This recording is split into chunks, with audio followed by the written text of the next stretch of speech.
want us to sort of start eating? Well, we can do both. Yeah, just eat as you like. Is that okay? Okay. So this is, what's the date today? June 23rd. June 23rd. This is a recording between Julian Assange, Eric Schmidt and Lisa Shields. To be used in a book by Eric Schmidt, due to be published by Knopf in October 2012. I have been given a guarantee that I will see the transcript and will be able to adjust it for accuracy and clarity. We agree. Can we start? I wanted to talk a little bit about Thor, right? That's sort of the whole Navy network and Tor or Thor? It actually means Tor. And Odin as well. Sorry. And the Navy network, and I don't actually understand how all of that worked. And the reason I'm interested in this is I'm fundamentally interested in what happens with that technology as it evolves, right?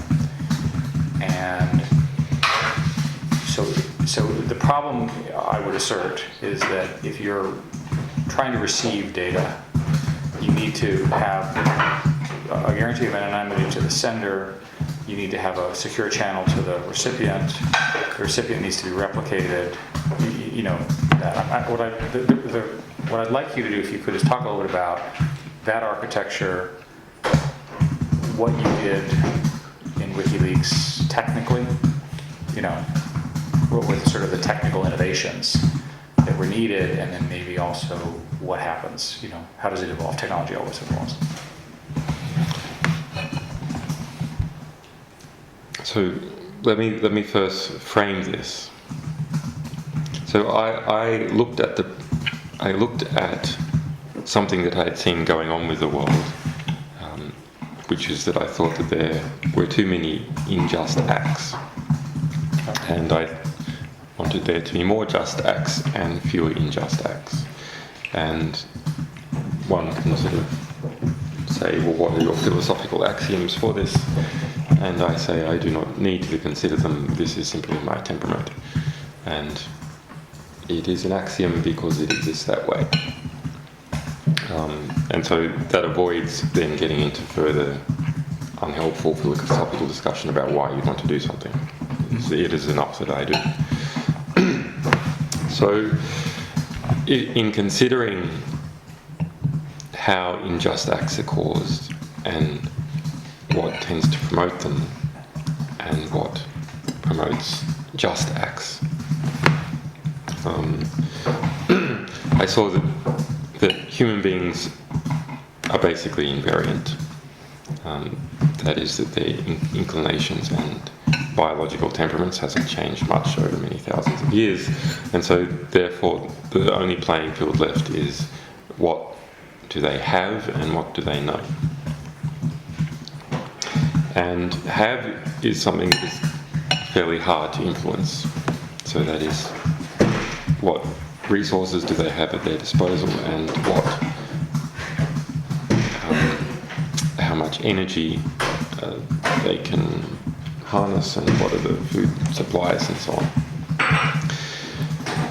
But what they know can be affected in a non-linear way, because when one person conveys information to another, they can convey it on to another and another, and so on, in a way that is non-linear. And so you can affect a lot of people with a small amount of information. And therefore you can change the behaviour of many people with a small amount of information. So the question then arises as to what kinds of information will produce behaviour which is just and disincentivise behaviour which is unjust. So all around the world there are people observing different parts of what is happening to them locally. And there are other people that are receiving information they haven't observed firsthand. And in the middle there are people who are involved in moving information from the observers to the people who will act on information. And so these are three separate problems that are all coupled together.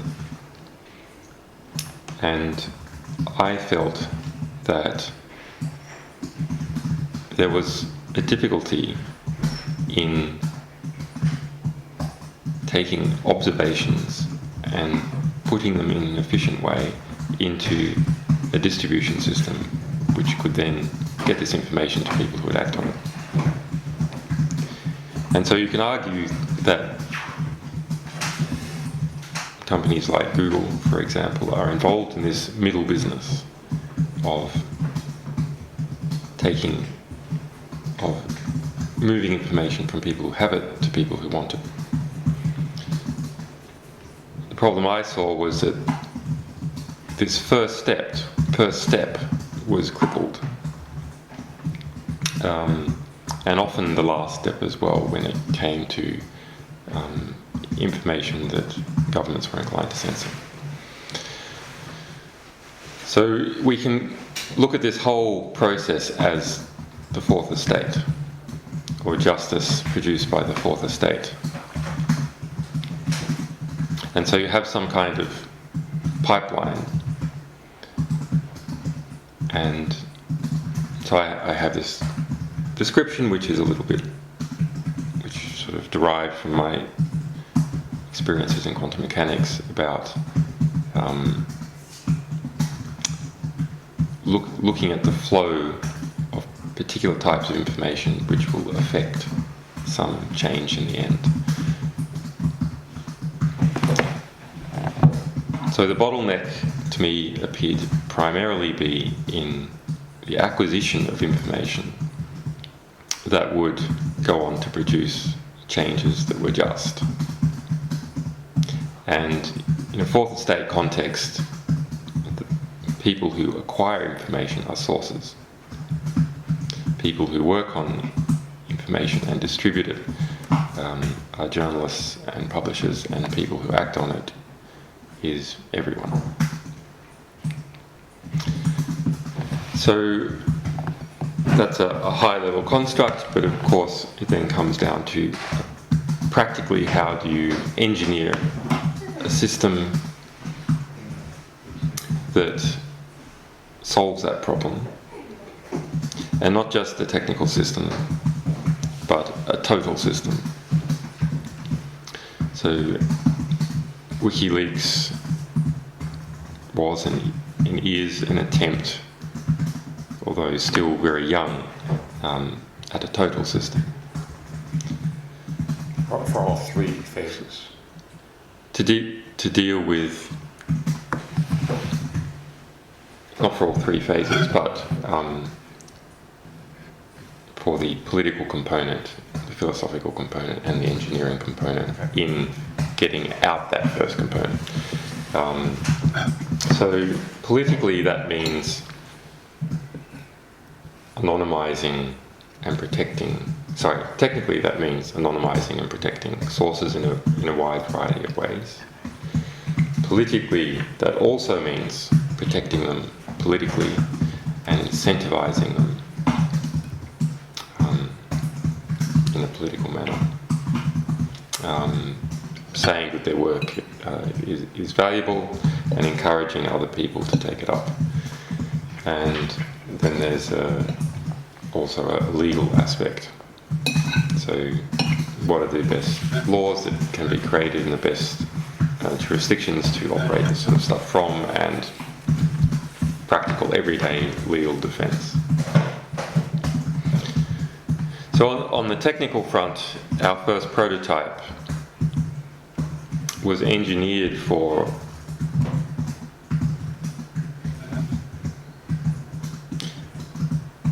a very adverse situation where publishing would be extremely difficult, and our only effective defense in publishing would be anonymity, where sourcing is as difficult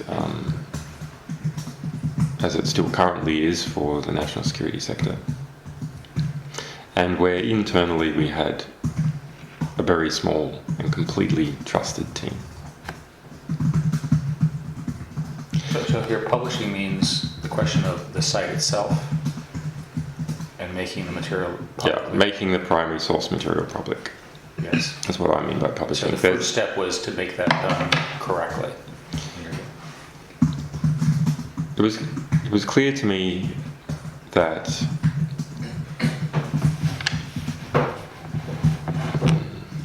all over the world publishing is a problem, and whether that's through self-censorship or overt censorship. I'm sorry to interrupt you. Just is that because of fear of retribution by the governments? You know, It's all that kind of it's stuff? mostly self-censorship. I see. In fact, I would say it's probably the most significant one historically has been economic censorship, where it's simply not profitable to publish something. There is no market for it. That's probably I just described it as a censorship pyramid. That is quite interesting. So on the top of the pyramid, there are the murders of journalists and publishers. And the next level, there's legal attacks on journalists and publishers. So if you think, what is a legal attack? A legal attack is simply a delayed use of coercive force, which doesn't necessarily result in murder, but may result in incarceration or asset seizure. So the next level down, and remember the volume, the area of the pyramid, we're talking about proper pyramid, the volume of the pyramid increases significantly as you go down from the peak. And in this example, that means that the number of acts of censorship also increase as one goes down. So there's very few people who are murdered. There's a few people who suffer there's a few number of public legal attacks on individuals and corporations. And then at the next level, there's a tremendous amount of self-censorship. And this self-censorship occurs in part because people don't want to move up into the upper parts of the pyramid. They don't want to come under legal attack and other coercive uses of coercive force, but they also don't want to be killed. I see. So that discourages people from behaving a certain way. And then there are other forms of self-censorship that are concerned about missing out on business deals, missing out on promotions, and those are even more significant because they are lower down the pyramid. And the very bottom, which is the largest volume, is all those people who cannot read, do not have access to print, do not have access to fast communications, or where there is no profitable industry in providing that. Okay. So we decided to deal with the top of this censorship pyramid. The top two sections, the threats of violence and the delayed threats of violence that are represented by the legal system. So in some ways, that is the hardest case. In some ways, it's the easiest case. It's the easiest case because it's clear-cut when things are being censored there or not. It's also easiest because the volume of censorship is relatively small, even if the per event significance can be very high. So before WikiLeaks had, although of course I had some previous political connections from other activities, we didn't have that many friends. We didn't have significant political allies, and we didn't have a worldwide audience that were looking to see how we were treated. So we took the position that we would need to have a publishing system that its only defense was anonymity. That is, it had no financial defense, it had no legal defense, and it had no political defenses. Its defenses were purely technical. So that meant a system that was well distributed at its front, with many domain names and a fast ability to change those domain names, a caching system, and at the back, tunneling through the Tor network to hidden servers. So, again, if I could touch just a little bit about this. So, you can switch to your website names and so forth very quickly. You use the tunneling to get back to communicate among these replicas, or this is for distribution? So we had sacrificial front nodes that were very, very fast to set up, very quick to set up, that we nonetheless did place in relatively hospitable jurisdictions like Sweden. And those fast front nodes were fast because there was very few hops between them and the people reading them. And that's an important lesson that I had learned from things that I did before, that being a Sherman tank is not always an advantage because you're not maneuverable and you're slow. So a lot of the protection for publishers is publishing quickly. If you get the information quickly and very well read, the incentive for people to go after you in relation to that specific piece of information is actually zero. There may be incentives for them to go after you to teach a lesson to other people who might defy their authority, or to teach a future lesson to your organization about defiance of authority. So again, to construct the argument, you were concerned that governments or whatever would attack the front ends of this thing through either denial of service attacks or blocking, basically filtering them out, which is, as our session is commonly done. So an important aspect of this was to always be available. Always be available in one particular way or another. Now, it's a battle that we have mostly won, but we haven't completely won it. I mean, within a few weeks, the Chinese government had added us to their ban list. But we had hundreds of domain names of various sorts, domain names that were registered with very, very large DNS providers. So if there was IP level based filtering, it would whack out another 500,000 domains. So then that would create a political back pressure that would undo it. However, DNS-based filtering is still hits us in China, because the most common names, the ones that are closest to WikiLeaks, the name that people can communicate easily, they are all filtered by the Chinese government. Of course they are. And any domain with WikiLeaks anywhere in it, no matter where it is filtered.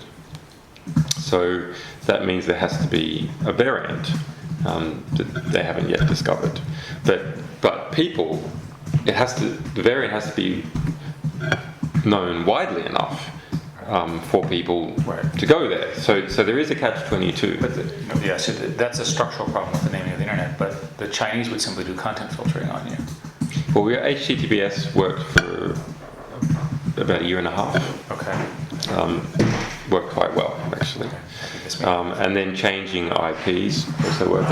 The Chinese internet filtering system is quite baroque, and they've evolved it, and sometimes they do things manually and sometimes they do it in an automated way, in terms of adding IPs to the list based upon domain names. And then we had a quite interesting battle where we saw that they were looking up our IPs, and we see that these requests came from a certain DNS block range in China.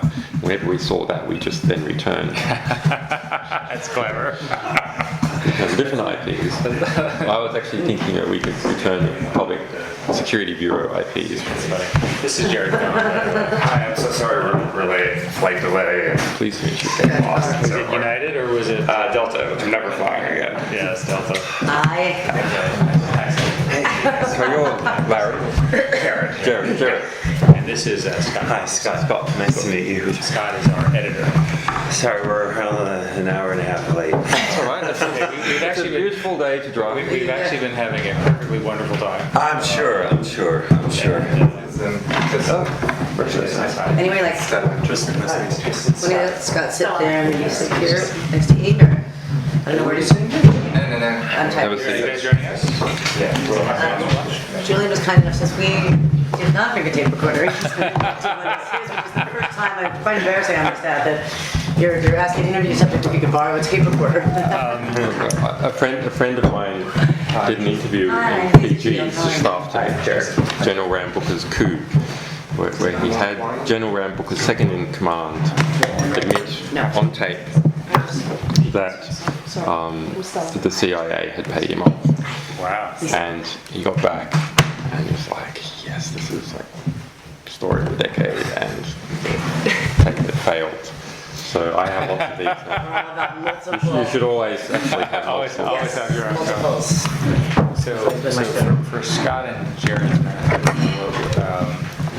we spent a fair amount of time just sort of chatting about Google and what I was up to, introduced Lisa. I failed to properly articulate what a brilliant book we're working on, and Lisa assisted me. Julian seemed to be completely okay with her assist. And then what we agreed was that we would talk about technology directions and maybe the implications of all of this. And the deal was that this would be on the record for the book.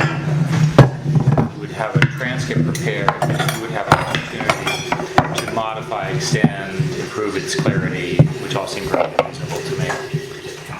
So we just started. We talked a little bit about we talked a little bit about sort of the general principles that he's articulated, and I was just starting to talk a little bit about the structure of why WikiLeaks has been architected the way it is. And the rough summary there is that the concern that he had in architecting this was that if you look at the government's, the sort of the stuff that they do, the murder journalists, prison journalists, and that kind of stuff, his view was that we want to attack that problem by making a system that was very, very hard to block. Right? So the non-technical explanation of what he did is that he built a system where if they do the obvious things to block them, it can essentially show up in another way. Change its name, have a replica.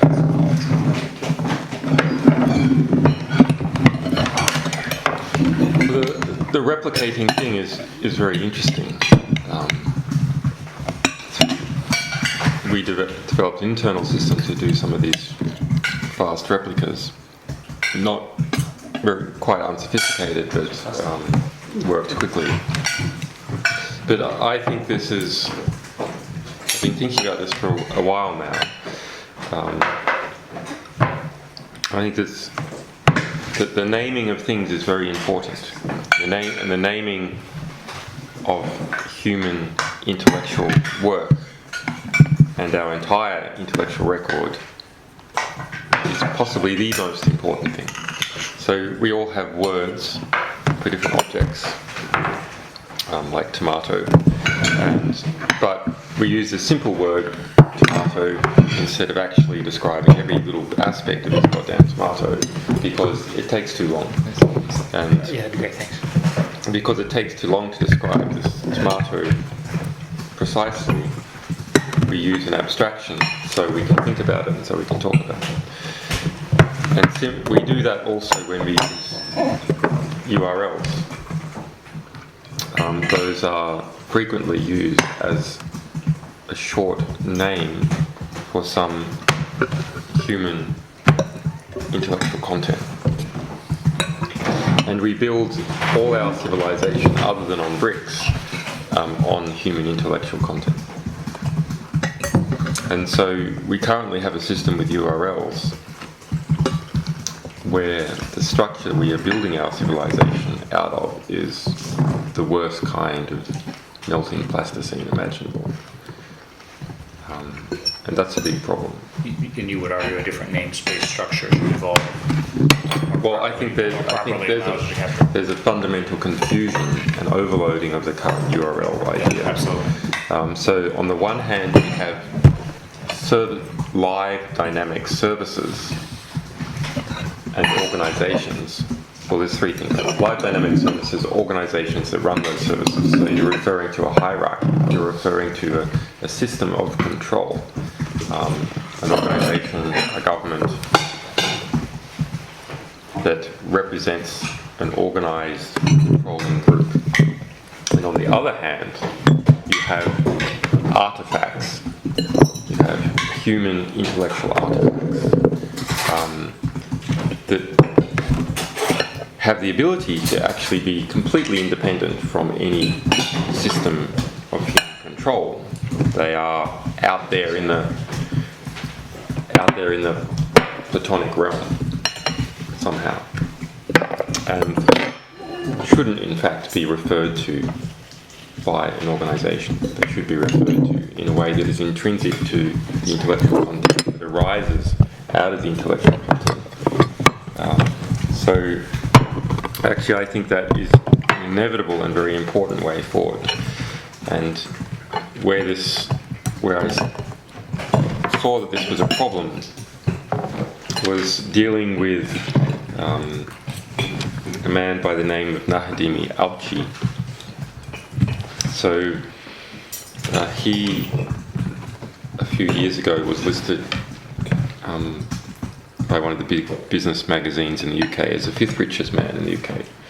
And he, in 1980, left Iraq.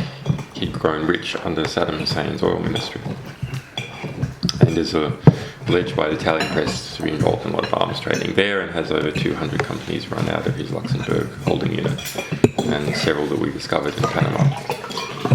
Has infiltrated the British Labour political establishment to the degree that on the 20th business birthday in London, he was given a painting signed by 146 members of Commons, including Tony Blair. He's the same guy who was a principal financier of Tony Rezko.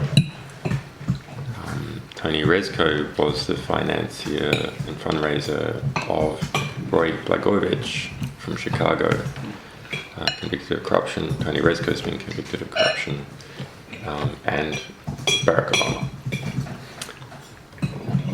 He was the intermediary who helped Barack Obama buy one of his houses, and that money, not directly for the house, but buoyed up Tony Rezko's finances, came from that image. So during this is detailed, but it will get to a point. During the 2008 presidential primaries, a lot of attention was turned towards Barack Obama by the US press, unsurprisingly. And so it started to look into who were his fundraisers, discovered Tony Rezko, and then they just started to turn their eyes towards Nahdimi Alchi. Alchi then hired Carter Ruck, a rather notorious firm of London libel solicitors,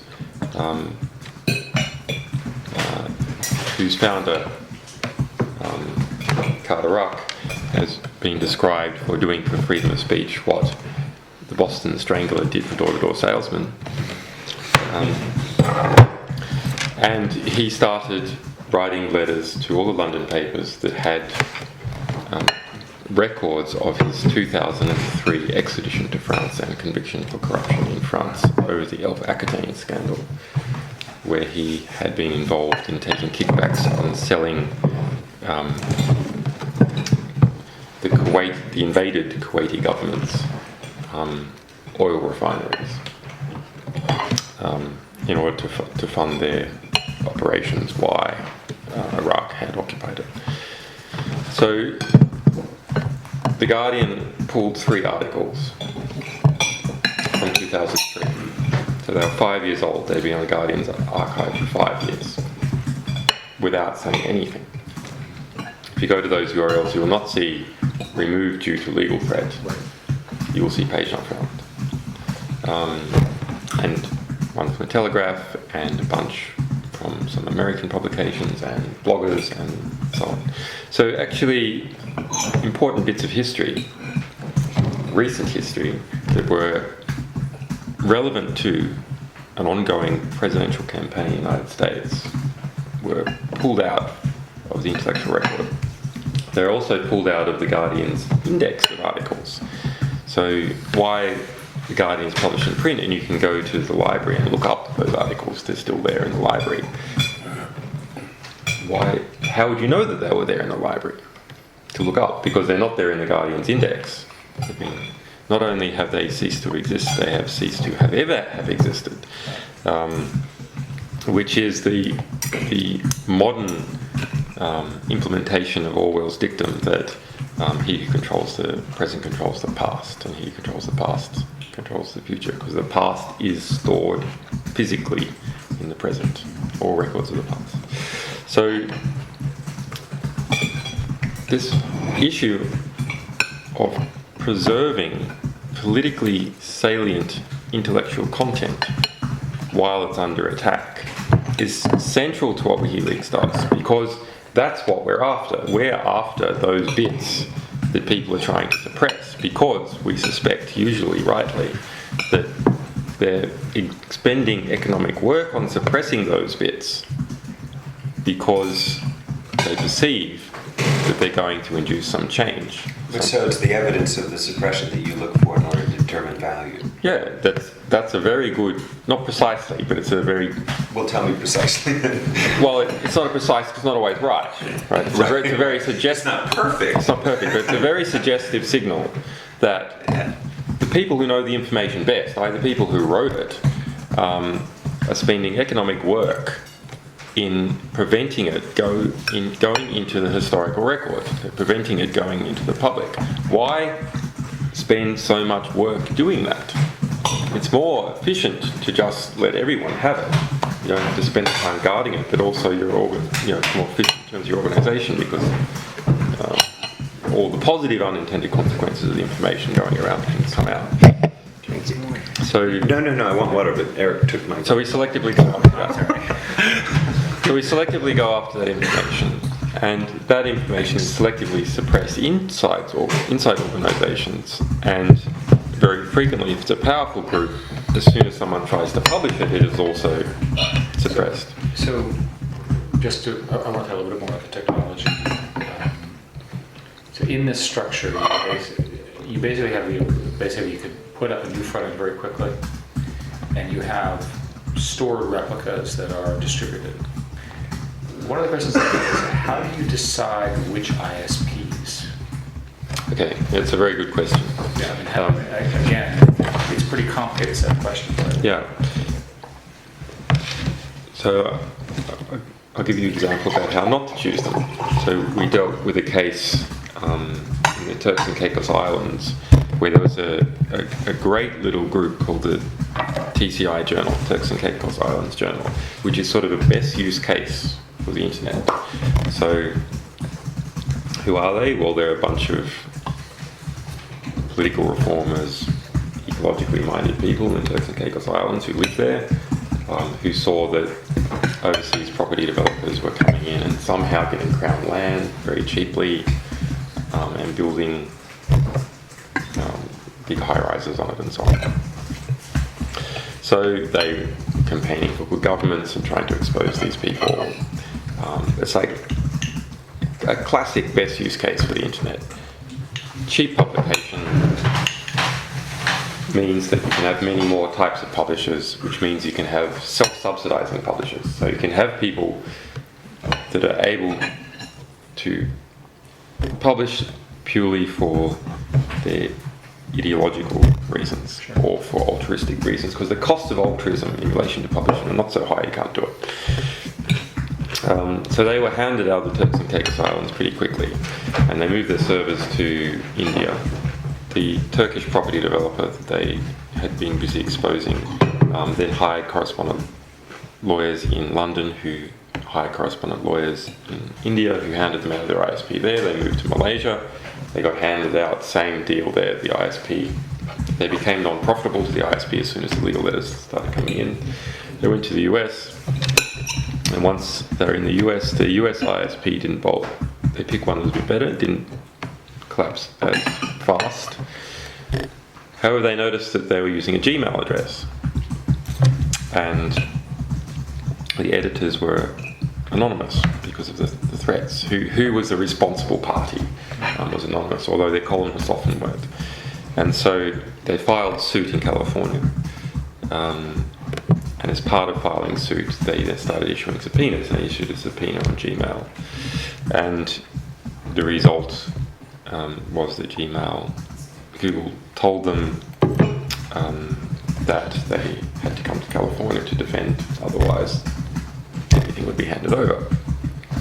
These are little guys in the Turks and Caicos Islands trying to stop corruption in their country against a property value of hundreds of millions. How can they go to California to fight off a libel suit, fight off a subpoena, which is part of a bogus libel suit? So, well, of course they can't. But we managed to arrange some lawyers for them, and there just happened to be a nice little bit of the California statute code that addressed this precise situation, which is when someone publishes something and you then issue a subpoena to try and get their identity. You can't do it, and you've got to pay costs. So that was a nice little legal hook that someone had introduced.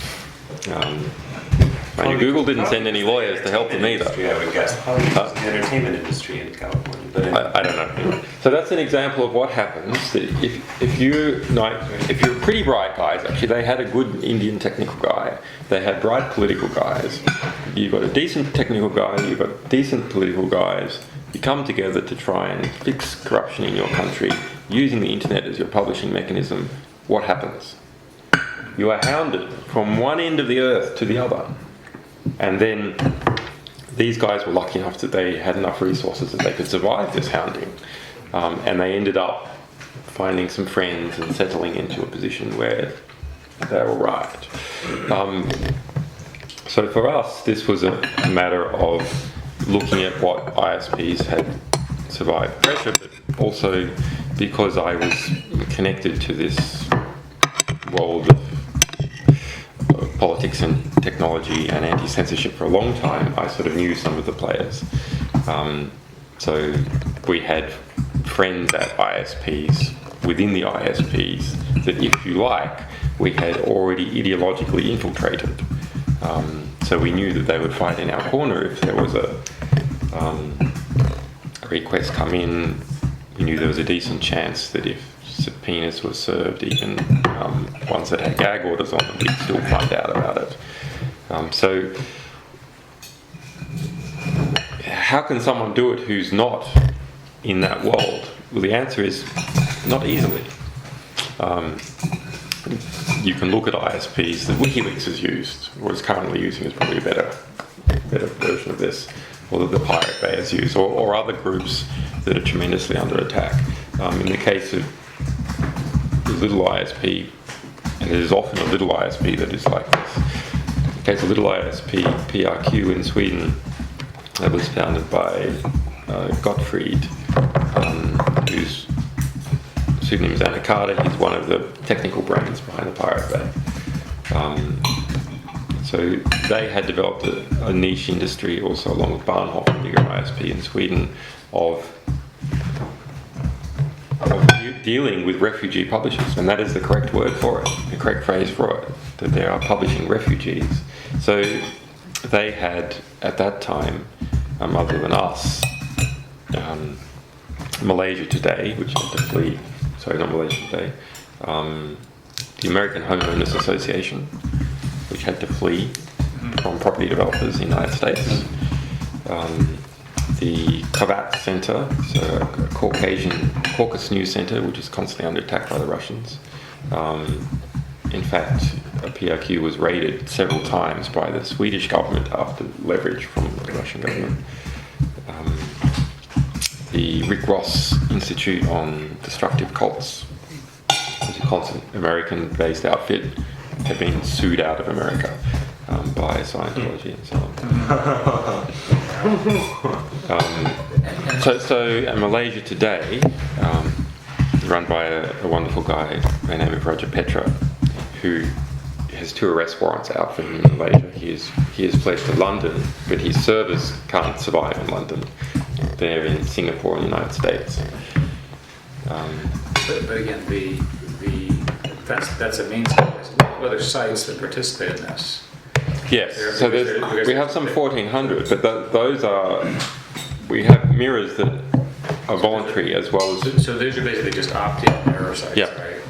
right? They determine their own risks. We don't know about them. We can't guarantee they're at all trustworthy, Okay. etc. But they do increase the numbers. And when you've been quoted in the press as saying that there's a much larger store of information that's encrypted and distributed.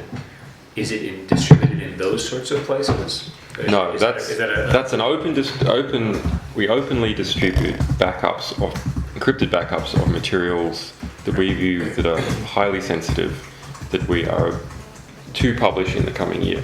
Got it. Not as some people have said, so we have a thermonuclear device to use on our opponents, but rather so that there is very little possibility that that material, even if we are completely wiped out, Yes. will be taken from the historical record.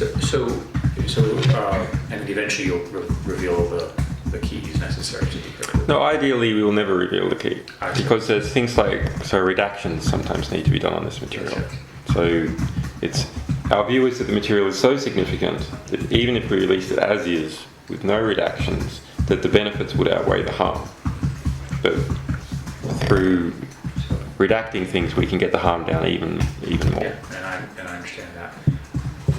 One more sort of technical question about the front end. So my simple explanation is that the tools will get better for an anonymous sender to send to a distrustful recipient, and then this anonymous you're describing, and that it'll get to the point where there'll be a very large amount of people using such services for all sorts of reasons. Yes. You know, truthful, lying, manipulation, what have you. The current technology you used, basically had FTP bundles sent to you, right? Basically people will FTP something and just sort of ship it to you. No, we have Is that correct? we have lots of different paths, and that's quite deliberate. And we don't say which one is used more than which other one, because it means investigative resources have to be spread across all possible paths. But they are from in-person, in the mail. Postal mail is still actually pretty good if you want to send anonymous stuff. Encrypt something to a key if you think it might be intercepted on the way.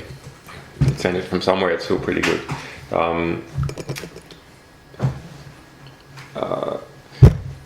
Straight HTTPS uploads, although they're not actually sort of straight, but to the user that looks like they're straight. Behind the scenes, all sorts of other stuff is going on. The biggest problem with computer security is not communication, it's endpoints. And so dealing with endpoint attacks, both on someone trying to send us information, and more importantly, because if someone trying to send us information is compromised, that's one compromise of one person. If our engine that receives information is compromised, that's a potential compromise of every person that's trying to submit us material. I guess I didn't ask my question quite right. Is there some new technology which, in your view, is going to materially change this sort of simple model that I have about there'll be a vast increase of Yes. this? Yeah. So What are those technologies? the most important one is naming things properly. So if we are able to name a video file or a piece of text in a way that is intrinsically coupled to the information there, there's no ambiguity. So a hash is an example of this. But then there's some variants. Maybe you want one that human beings can actually remember. Then it permits this information to be spread in such a way where you don't have to trust the underlying networks, and you can flood it. Why do you not have to trust? Well, because you can sign the hashes. You sign the name as well as the content. You can just sign the hash, Right, sign the hash. and that's the hash. If the name is like a hash, Yeah, then it's completely, it's unambiguous as to what it's it's unambiguous. representing. Yeah. So you're basically saying you have a provable name Yeah. as opposed to an alterable name. Yeah. Okay. And those sorts of mechanisms are evolving now. So we've been using something like this internally, and I've been writing a paper on to try and make this a standard for everyone. But you can see that they are actually evolving. So if we look at magnet links, have you seen these? So in BitTorrent, there's a sort of enhancement of BitTorrent, which is a magnet link, and a magnet link is actually a hash. Okay, got it. So it is hash addressing. It doesn't point to any particular server. Rather, there's a big hash tree and a distributed hash tree over. I don't know how technical I can get. Please. There's a big distributed hash tree over many millions of computers involved in the hash tree. And many entry points into this hash tree. So it is very hard to censor. And the addressing for content is on the hash of the content. And Right, yeah, so you're basically using the hash as the address, and then you do the addressing within the namespace to provide it. So as long as you have assigned, as long as you get the hash, you can't hide it. well, there's a question as to you've got a name for something, you've got a hash, but what does that tell you? Nothing really, because it's not really human readable. So you need another mechanism to get the fact that that's important to you. Sure. And that is something like WikiLeaks signs that and says that It's is an interesting piece of an interesting piece of information. We have verified that it is true. So, but once you feed that information into the system, then it becomes very unclear how it got into that system, or how you can get rid of it from the system. And if you do get rid of it, if someone does manage to get rid of it, you know for sure that it's been gotten rid of, because the hash doesn't resolve to anything anymore. Similarly, if someone were to modify it, the hash changes. I was going to say, why wouldn't they just rename it rather than... They can't, because the name is intrinsically coupled to the intellectual content. I think the way to explain this, to summarize the technical idea, is take all the content of the document, come up with a number. So if the content is gone, the number doesn't show anything. And if the content is changed, the number doesn't compute right anymore. Mm-hmm. Right? So it's an interesting property. So how far are we from this type of system being deployed? On the publishing end, the magnet links and so on are starting to come up. There's also a very nice little paper that I've seen in relation to Bitcoin. So, do you know about Bitcoin? Okay, so Bitcoin is something that evolved out of the cypherpunks a couple of years ago, and so it's an alternative. It's a stateless currency. I was reading about it just yesterday. And very important, actually. It has a few problems, but its innovations exceed its problems. Now, there's been innovations along these lines in many different paths of digital currencies, anonymous, untraceable, etc. That people have been experimenting with over the past 20 years. But Bitcoin actually has the balance and incentives right, and that's why it started to take off. The different combinations of things. No central nodes, it's all point-to-point. One does not need to trust any central mint. So if we look at traditional currencies such as gold, we can see they have some interesting properties that make them valuable as a medium of exchange. So gold is divisible. It's easy to chop up. In fact, out of all metals, it's the easiest to chop up into fine segments. You can test relatively easily whether it's true or whether it's fake. You can take chopped up segments and you can put them back together by melting the gold. So that's what makes it a good medium of exchange, and it's also a good medium of value store, because you can take it and put it in the ground and it's not going to decay, unlike apples or steaks.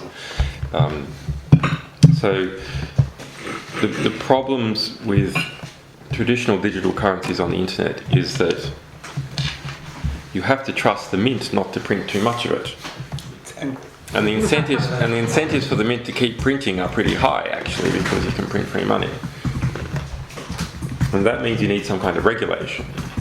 And if you have some kind of regulation, then who's going to enforce the regulation? So now all of a sudden you've sucked in the whole problem of the state into this issue, and political pushes here and there, and who can get control of the mint and push it one way or another for their particular purposes. So Bitcoin instead has an algorithm where where anyone can be their own mint. So they're basically just searching for collisions with hashes. So a simple way, they're searching for a sequence of 0 bits on the beginning of the thing. And you have to randomly search multiple hashes to do this. There's a lot of computational work to do this, and each Bitcoin bit of Bitcoin software that is distributed, that work algorithmically increases as time goes by. So the difficulty in producing Bitcoins becomes harder and harder and harder. That's built into the system. Just like the difficulty in mining gold becomes harder and harder and harder, and that's what makes people predict that there's not going to be a sudden amount of gold in the market. Rather, to enforce this scarcity. Right, enforce scarcity, and the scarcity will go up as time goes by. And what does that mean for incentives in going into the Bitcoin system? That means that you should get into the Bitcoin system early. You should be an early adopter, because your Bitcoins are going to be worth a lot of money one day. So once you have and the Bitcoins are just, a Bitcoin address is just a big hash. It's a hash of a public key that you generate. So once you have this hash, you can just advertise it to everyone, and people can send you Bitcoins.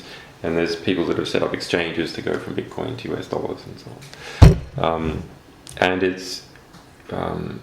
solves a very interesting technical problem, which is, how do you stop double spending?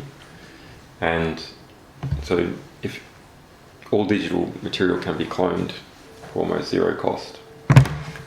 So if you have currency as a digital string of numbers, how do you stop me?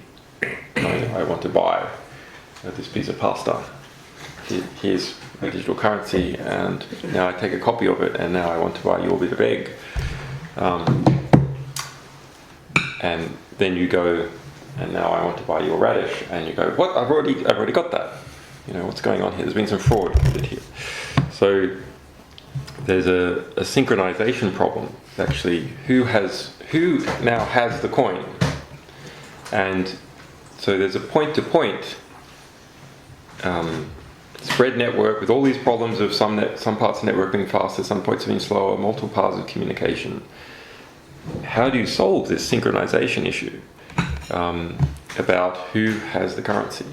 And so this is, to my mind, actually the real technical innovation in Bitcoin, that it has done this using some hash trees and then a delayed time, and CPU work has to be done in order to move one thing to another, so information can't spread too fast again, and so on. Okay, so once you have a system of currency that is easy to use like that, then you can start to use it for things that you want to be scarce. So what is an example of some things we want to be scarce? Well, domain names. Names. We want names to be scarce. We want short names to be scarce. Otherwise, if they're not scarce, it doesn't take work to get them. As soon as you have a nice naming system, some asshole's going to come along and register every short name for themselves. So this Bitcoin replacement for DNS is precisely what I wanted and what I was theorizing about, which is not a DNS system, but rather short name, short bit of text to long bit of text, tuple registering service. Because that is the abstraction of domain names and all these problems, is you have something that you want to register that is short, and you want to couple that to something that is unmemorable or longer. So, for example, the First Amendment, that phrase, the US First Amendment, that's a very short phrase, but it expands to a longer bit of text. So you take the hash of this text, and now you've got something that's intrinsically coupled to that. That's unmemorable. You can't memorize it. But then you can register US First Amendment, couple it to the hash. And that then means you have a structure where you can tell whether something has been published or unpublished. You can, one piece of human intellectual information can cite another one in a way that is can't be manipulated. And if it is censored, the censorship can be found out. And if one place is censored, well, you can scour the entire world for this hash, and no matter where you find it, you know it is what you wanted precisely. Right. So that, in theory, then it permits human beings to build up an intellectual scaffold where every citation, every reference to some other part of human intellectual content is precise and can be discovered if it exists out there anywhere at all, and it's not dependent on any particular organisation. So, as a way of publishing, this seems to be the most censorship-resistant manner of publishing possible, because it is not dependent on any particular mechanism of publishing. You could be publishing through the post, you could be publishing on conventional websites, you could be publishing using BitTorrent, you could be publishing using whatever, but the naming is consistent. And same for publishing is also a matter of transferring. I mean, all you then have to do is, if you want to transfer something anonymously to someone else, one particular person, you encrypt the information with their key, and you publish it. Are you worried? This entire system depends on basically revocable and irrevocable key structures. Are you worried that the key structures will fall apart? Well, the hashing, in terms of the naming part, going to hashes, it doesn't depend on the key structure at all. In terms of Bitcoin has its own key structure, and that's an independent thing. There's all sorts of problems with that. Hackers can come in and steal keys, etc. They're the same problems that you have with cache. Armored vans are needed to protect the cache, etc. And there's some enhancements you can use to try and remove the incentives a bit one way or another. For example, you could introduce a sub-currency with fixed periods of spends. So you can retract for 1 week or 1 day, and a merchant will accept or not accept. But the average person doesn't understand that when the RSA was broken into, an awful lot of very important keys involving commerce were taken presumably by the Chinese. Yeah. So the public key structure is a tremendous problem. In the same way that domain name structure is a tremendous problem. I mean, the browser-based public keying system that we have for authenticating what websites you're going to, it is awful. It is truly awful. The number of people that have been licensed to mint keys is so tremendous. There's ones that have gone bankrupt and been bought up cheap by Russian companies. We can assume, I have been told actually, that VeriSign, by people who are in the know, although I'm not yet willing to put on the public record, because I've only had one source, just between you and me, I have one source that says that VeriSign has actually given keys to the US government. So, not all, but just particular keys. So that's a big problem with the way things are authenticated presently. I mean, there are some traditional alternative approaches, like PGP has a web of trust. I don't think those things really work. What I think does work is something close to what SSH does, and that's probably the way forward, which is it is opportunistic key registration. So as part of your interaction, the first time you interact, You register the keys. you register your keys, and then if you have a few points of keying in some kind of flood network, then you can see that, well, lots of people have seen that key many times in the past. So I have one more sort of technical question, and I think we should probably, Scott, I think you were sort of, I'm ready. different ideas, but when we were sort of chatting initially, we talked about sort of my idea that empowering, mobile phones being empowered is sort of changing society. Your rough summary of your answer for everybody else was that people are pretty much the same, and something big has to change their behavior. This might be one of them. And you said that you were very interested in somebody building in phone-to-phone encryption. Can you talk a little bit about roughly the architecture where you'd have a broad open network and you have person-to-person encryption? What does that mean technically? How does it work? Why is it important? That kind of stuff. I think people don't understand any of this area. When we were dealing with Egypt, we saw the Mubarak government cut off the internet, and we saw only there was one ISP that quite a few of us were involved in trying to keep its connections open. It had 6% of the market. Eventually, the Mubarak government also cut off the mobile phone system. And why is it that can be done? People with mobile phones have a device which can communicate in the radio spectrum. In a city, they're high density. There's always, if you like, a path between one person and another person.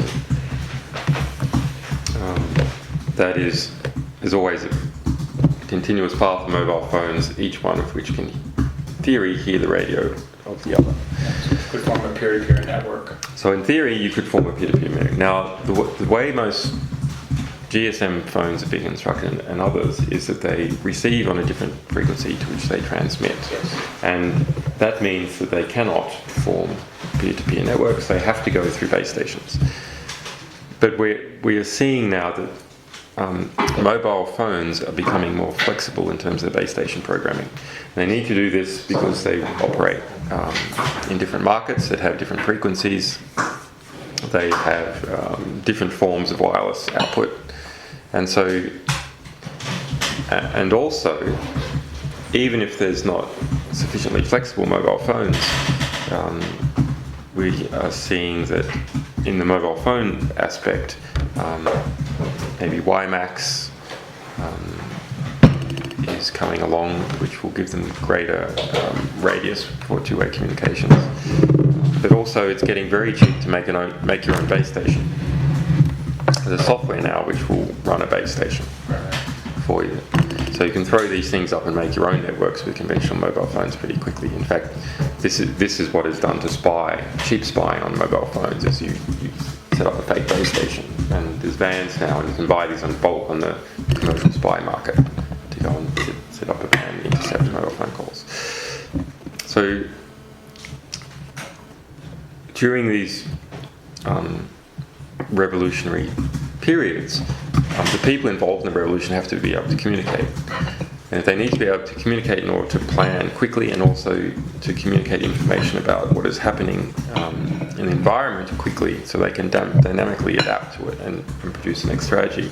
So where you only have the security services being able to do this, and you've turned the mobile phone system off, the security services have such a tremendous advantage compared to people that are trying to oppose them.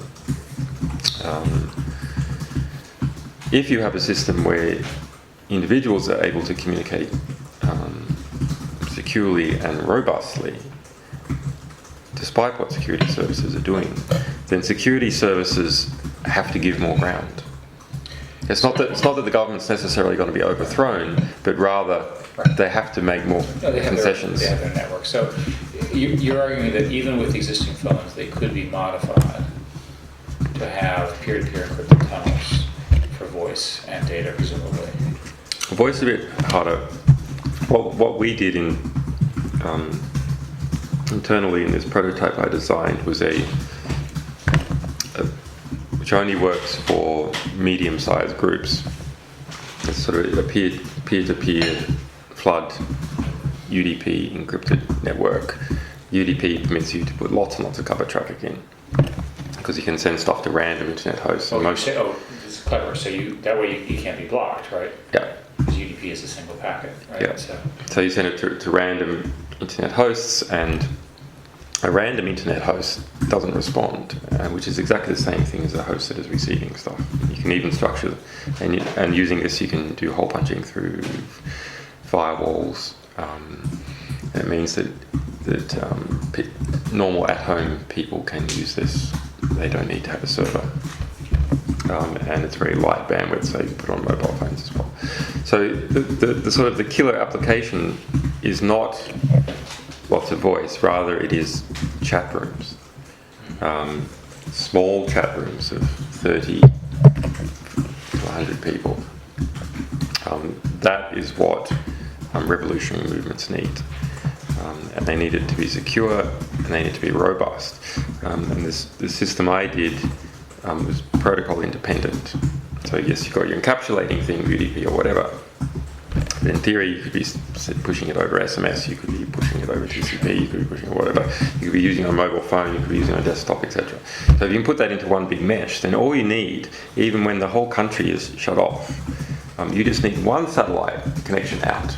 And your internal network is then connected to the rest of the world. And if you've got a good routing system, so if it's a small network, you can use the flood, and thereby a flood network takes every possible path, therefore it must take the fastest possible path. Yeah. So a flood network will always find a way, but it doesn't scale to large quantities. But if you've got a good routing system, you just need this one link out. And in Cairo, we had people who hacked Toyota in Cairo and took over their satellite uplink and used that to connect to this ISP that fed 6% of the market. And so that sort of thing was going on all this time. There was a hacker war in Egypt to try and keep this, I'm right to call it a radical, but this more independent ISP that provided 6% of the market up and going. But it shouldn't have been so hard. It should have been the case that all you need to do is just have one connection, and then the most important information could get out.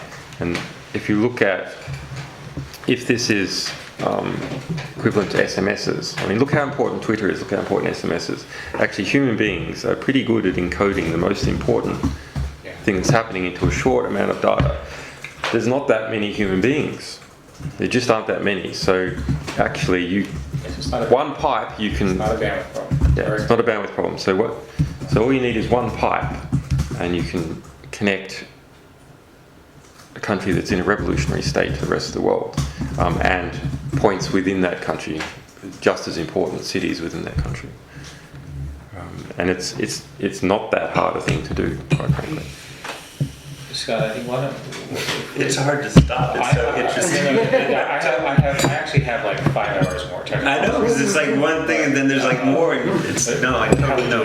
How would you architect this? How would you architect that? Yeah. I think my summary would be that this notion of a hash ID of the name is a very interesting one, because I had not linked it to Bitcoin. That kind of approach, that scarcity. That's a new idea for me. Have you published that idea? I've published, not the link to Bitcoin. Okay. That paper that came out about coupling something to Bitcoin was just trying to address the DNS issue. But fortunately, the guy who did it understood that why just have quartets? Why limit it to IP addresses? Was this sort of natural in the way you code the thing to have it go to any sort of expansion? But the idea for there should be this naming system, the importance of this naming system, the importance in preserving history and doing these scaffolds and that Nahdimiauchi thing. Yeah, so that's on the site under the Hansel. I think it's part 1 of the Hansel-Rick interview. Okay. I think we should study this quite a bit more, so we can really understand. Maybe we have a few more questions about it. The other comment I would make is that on the assumption that what you're describing is going to happen, it's probable that the incentive structure you're describing. I've had these ideas several years, but now I see that other people are also getting them. There's enough people who are interested in solving the problem you're trying to solve that. On the internet, you tend to see a lot of experience with it. What I'm trying to see is how would I attack it? How would I attack your idea technically? And I still think I would go after the signing and the key infrastructure. Well, there's different parts. Break the keys. There's different parts of the idea. So,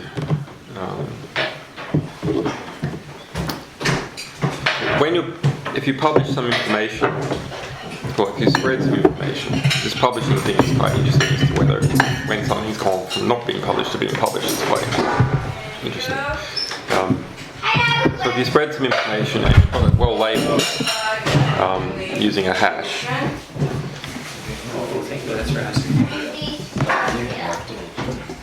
You didn't have anything, so. What? No, I did. I heard about the sample. That was great. Thank you. That hash is important. Is something that has to spread in another way. So that's, say, by WikiLeaks signing the hash. But there's many ways for it to spread. I mean, people could be swapping that hash in email. They could be telling each other on telephone, etc. You're saying that all of these systems do not have a single point of attack. I can break down your HTTPS, but you can still use the U.S. Postal Service to send. Exactly. And you would know that you were getting the right thing because of this naming is completely accurate. Well, I'm just wondering, sort of, on the human side of this. I mean, you both had such experience of the world that you described earlier. I've only had 3 hours of sleep, so forgive me if I don't remember exactly what you said. But the combination of technical and altruistic people. I mean, what amounts to a kind of a subculture that you've been involved in for 15 years now. So you know how that subculture works, and that subculture needs to either sort of, I guess, stay the same or expand in order to do the work that you're describing. And so, since our book is about it's dramatic, 10 years away, it's dramatically what are the expanded. patterns there in terms of the people part, rather? Yeah. So that's. I mean, that's the most optimistic thing that is happening. Is the radicalization of internet-educated youth. So people who are receiving their values from the internet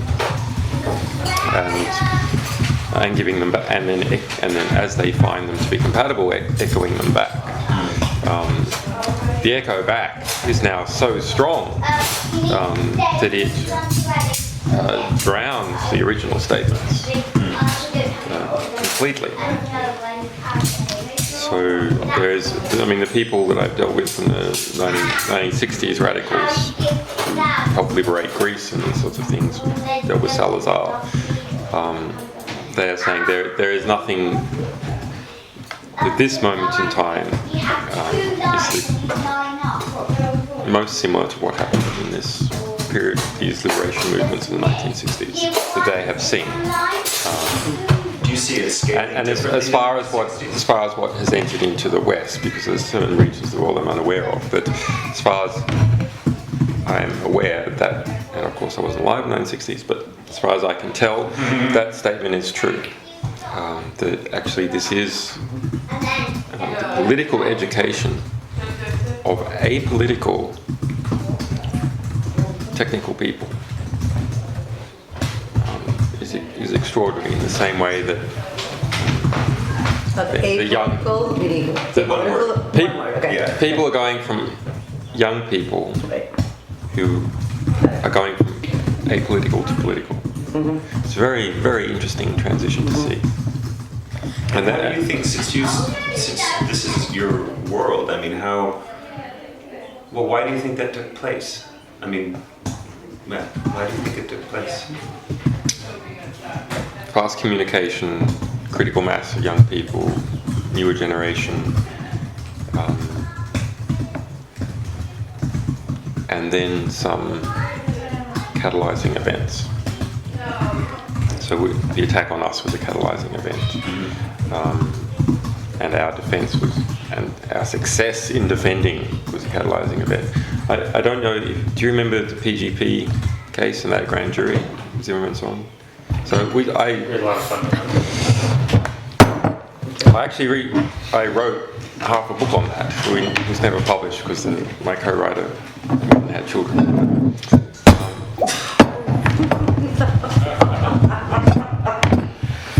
Why do I feel like that's happening? That was really funny.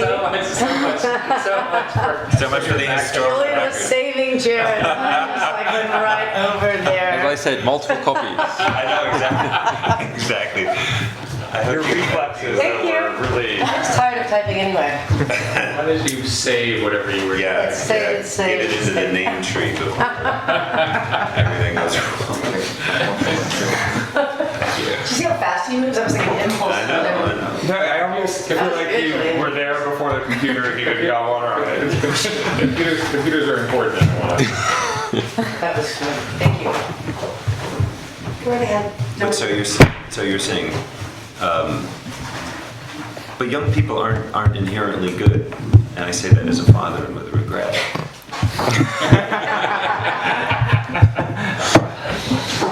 Oh no, I think that actually, well, I've seen Lord of the Fly. I went to 37 schools, so I've seen plenty of Lord of the Fly situations. But no, I think that the instincts human beings have are actually much better than the societies that we have.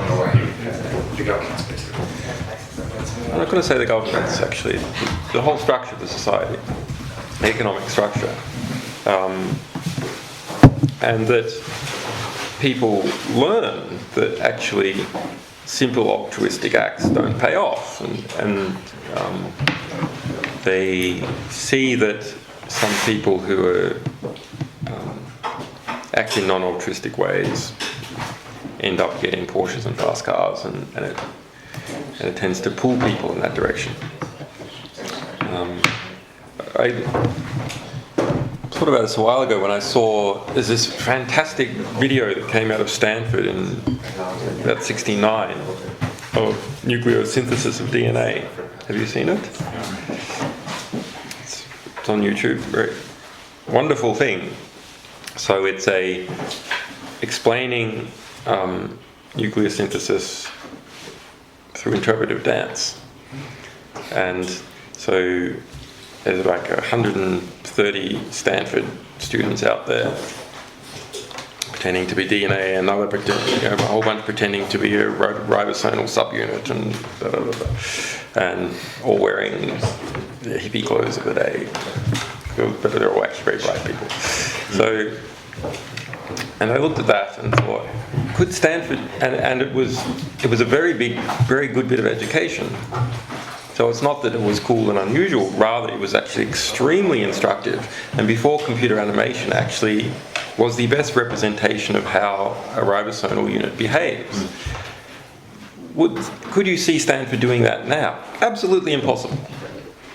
It is far too conservative for it to do that now, even though that was an extremely effective bit of education. You can bet everyone who was in that dance remembers exactly how nucleosynthesis occurs, because they all had to remember their parts. And I remember it, having seen it. No, rather, that period of peak earnings for the average wage in the United States was, 77? That certain things simply happened. That those people who were altruistic and not too concerned about finances and fiscalization simply lost power relative to those people who are more concerned about finances and fiscalization and worked their way up in the system. So certain behaviours were disincentivized and others were potentiated. And that is primarily, I believe, as a result of technology that enables fiscalization. So fast bank transfers, the IRS being able to account for lots of people, it sucks people into a very rigid fiscalized structure. So you can have a lot of political change in the United States, but will it really change that much? Will it change the amount of money in someone's bank account? Will it change contracts? Will it void contracts that already exist, and contracts on contracts and contracts on contracts and contracts? Not really. So actually, I say that free speech in many places, in many Western places, is free not as a result of liberal circumstances in the West, but rather as a result of such intense fiscalization that it doesn't matter what you say, i.e. the dominant elite doesn't have to be scared of what people thinks, because a change in political view is not going to change whether they own their company or not. It is not going to change whether they own a piece of land or not. But China is still a political society, although it is rapidly heading towards a fiscalized society. And other societies, like Egypt was are still heavily politicized. And so their rulers really do need to be concerned about what people think. And so they spend apportionate efforts on controlling freedom of speech.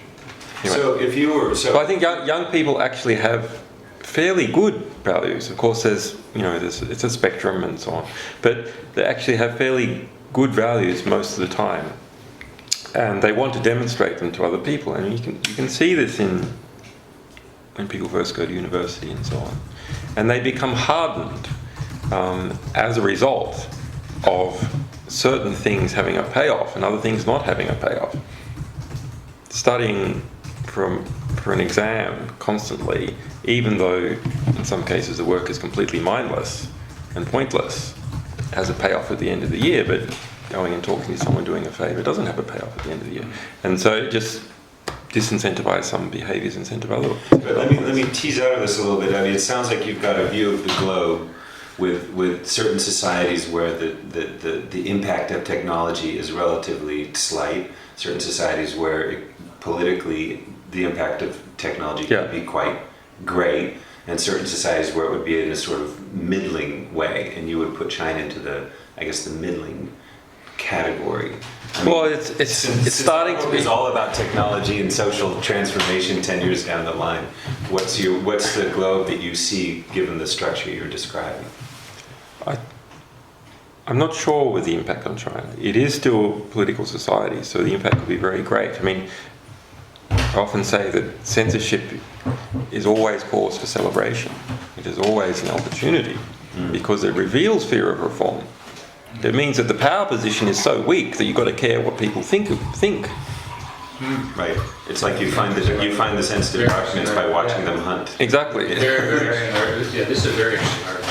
Sorry, I didn't interrupt. So when the Chinese express all this energy on censoring in all these novel ways, do we say that it's a complete waste of time and energy, or do they have a whole bunch of experience managing the country and understand that it matters what people think? I say it's much more reasonable to interpret it as that different groups, different actors within China who are able to control that censorship system understand correctly that their power position is weak and they need to be careful what people think, so they have to censor. So the state's rational, at least in its repression. I'm always worried about talking about the state because it's all individuals acting in their own perceived interests, this group or that group. Fair enough. Yeah. Even the censors in China, the Public Security Bureau, and people below them, why do they censor stuff, and what do they censor first? I'll tell you what they censor first. They censor first the thing that someone in the Politburo might see. That's what they censor first. They're not actually concerned about darknets. Sorry about. They're not concerned about darknets because their bosses can't see what's on the darknet, and so they can't be blamed for not censoring it. We had this fantastic case here in the UK. I got a whole bunch of classified documents from the UK military, and published a bunch. And then later on, we did a sort of preemptive FOI, which we do occasionally on various governments where we can. So we did it on the UK Ministry of Defence, just to see whether they are doing some investigation, just sort of a source protection thing to understand what's going on. And so we got back first they pretended not to give us any documents, then we appealed, then we got back a bunch of documents. And so it showed that someone in there had spotted that there was a bunch of UK military documents on our website about their surveillance program, another 2,000-page document about how to stop things leaking, and that their number one threat to the UK military was investigative journalists. So that had gone into some counterintelligence, and they were like, oh my god, there's hundreds of pages and it's about all sorts of countries and it just keeps going, it's endless, 5 exclamation marks. And then it's like, okay, so that's the discovery phase. Now the what is to be done phase. What is to be done? BT has the contracts for the MOD. They told BT to censor us from them. So everyone in the UK MOD could no longer read what was on WikiLeaks. Problem solved. Interesting. It's like their generals and their bosses and all these people could no longer see that we had MOD stuff on there. And so now there's no more complaints and their problem is solved. So some understandings like this might be quite advantageous to use in some of these systems. So it means that darknets, for example, if you understand the bureaucratic structures that employ people and give tasks, always have that sort of thing going on, then that means darknets are going to have a pretty easy time of it until they're so big that they're not darknets anymore. That's really interesting. You mentioned investigative journalism. You've had a lot of experience with journalism by now in many different respects. I mean, how do you see the kind of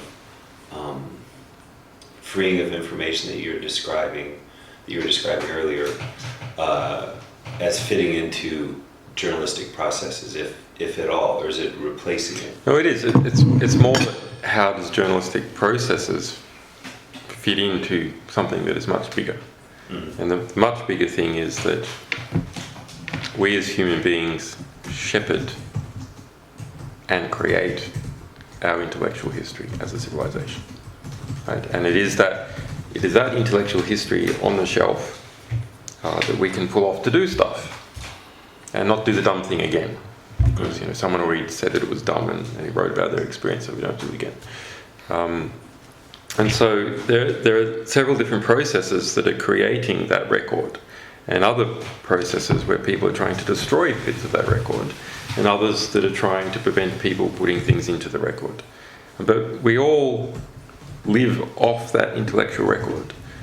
So what we want to do is get as much into the record, prevent as much as possible being deleted from the record, Right.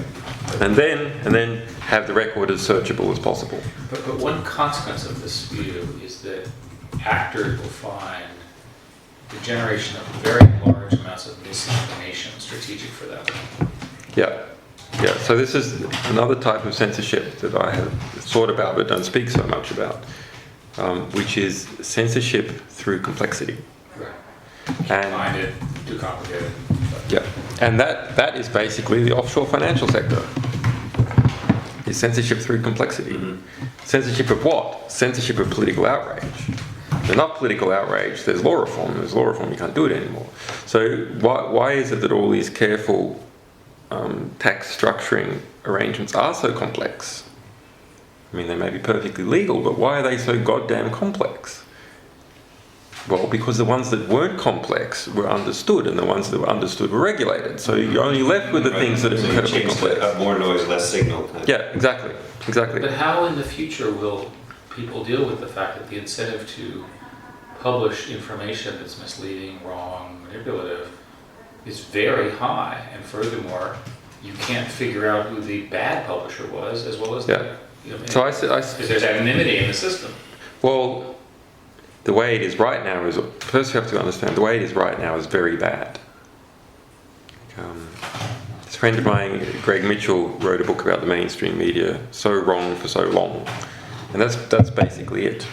That yes, we have these heroic moments with Watergate and Bernstein, but actually, come on, it's never been very good. It's always been very bad. And these fine journalists are an exception to the rule. And when you're, especially when you're involved in something yourself and you know every facet of it, and you look to see what is reported by it in the mainstream press, and you can see naked lies after naked lies that you know that the journalist knows is a lie. It's not a simple mistake, and then simple mistakes, and then people repeating lies and so on. That actually the condition of the mainstream press now is so appalling. I actually don't think it can be reformed. I don't think that's possible. I think it has to be eliminated and replaced with something that's better. Which does seem to be happening. Yes, yes, and I think things like, I've been pushing this idea of scientific journalism, that things must be precisely cited in the original source. As much of it is possibly available should be put in the public domain so people can look at it, and just like in science, so you can sort of test to see whether the conclusion comes from the experimental data. Otherwise, you probably just made it up. You could have just made it up. In fact, that's what happens all the time. People just make it up. And they make it up to such a degree that we are led to war. In most wars in the 20th century have started as a result of lies, amplified and spread by the mainstream press. You go, well, that's a horrible circumstance. That's terrible that all these wars start with lies. And I say, no, this is a tremendous opportunity, because it means that populations basically don't like wars, and they have to be lied into it. And if that means we can be truthed into peace. And so that's an extremely optimistic thing. But how do you distinguish publishers, truthful publishers, untruthful publishers? This is a reputational business. And so what I would like is that part of that reputational business, like in science, where's your data? You're not providing your data. Why the hell should I take this seriously? Is that now that we can publish on the internet, now that there is physically room for data, in a newspaper there's not physically room for the primary source. Now there's physically room for the primary source. It should be there, and we should create a standard that it should be there. And sure, people can deviate from this standard, but then, well, you're deviating from the standard. If you can't be bothered providing us with the primary source data, why should we pay any attention to what you're writing? You're not treating a reader with respect. It's not falsifiable, therefore pay no attention to it. But the issue of reputation, I guess that's an important issue actually. How do things have reputation? Well, part of the ways that they have reputation is by this coupling of something happens, someone else says something about it, someone else says something about that, etc. And this is this series of citations as information flows from one person to another, and they augment it and so on.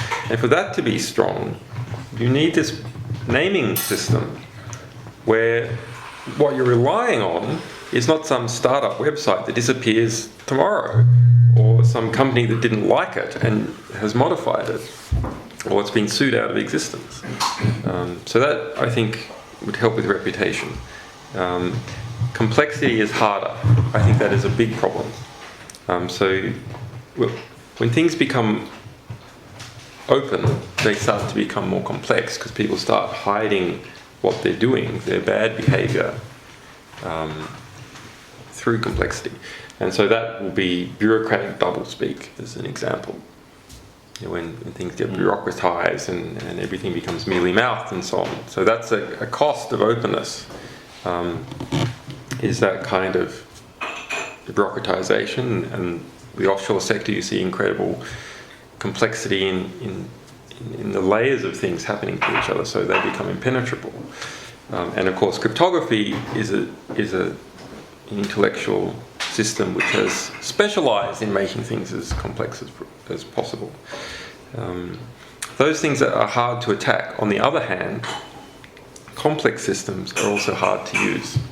So bureaucracies and internal communication systems which have this that are full of weasel words and arse covering are inefficient internal communication systems. And similarly, those tremendously complex offshore structuring arrangements are actually inefficient. So maybe you're ahead when the tax regime is high, but if the tax regime was 0, you're not going to be ahead at all. Right. Or rather, sorry, if the tax regime was 3% or something, you're not going to be ahead at all. Actually, you're going to be choked by the complexity. So, Well, if they weren't inefficient, then everybody'd have their money offshore too. yeah, that's right. That's right. Yeah, that is a joke, but it's probably true. No, that's true. Let me just add the. So there's a battle between all these things going on, with different people, different. See, I don't see a difference between government and big corporations and small corporations. Actually, this is all one continuum. These are all systems that are trying to get as much power as possible. So that's what they are. A general is trying to get as much power for his section of the army.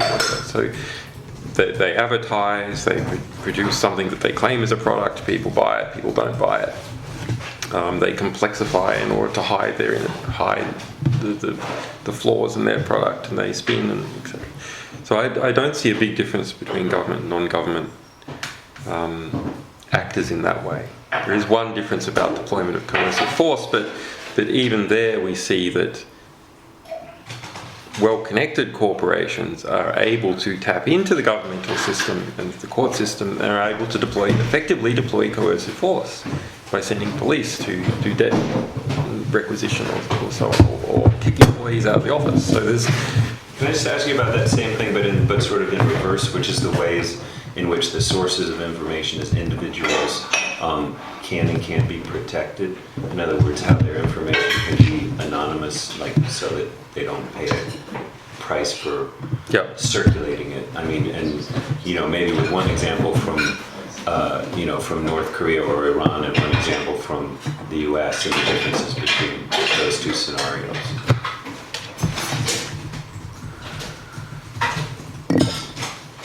Well, there's many ways for people to transmit things anonymously. One of the greatest difficulties for sources is their proximity to the material. So if they have high proximity to it, and it's a limited number of people know it, it is actually, doesn't matter what technical mechanism you then apply on top, it can be quite difficult for them to evade scrutiny. And it doesn't matter what country or regime you're in. But systematic injustice, by definition, is going to have to involve many people. And so,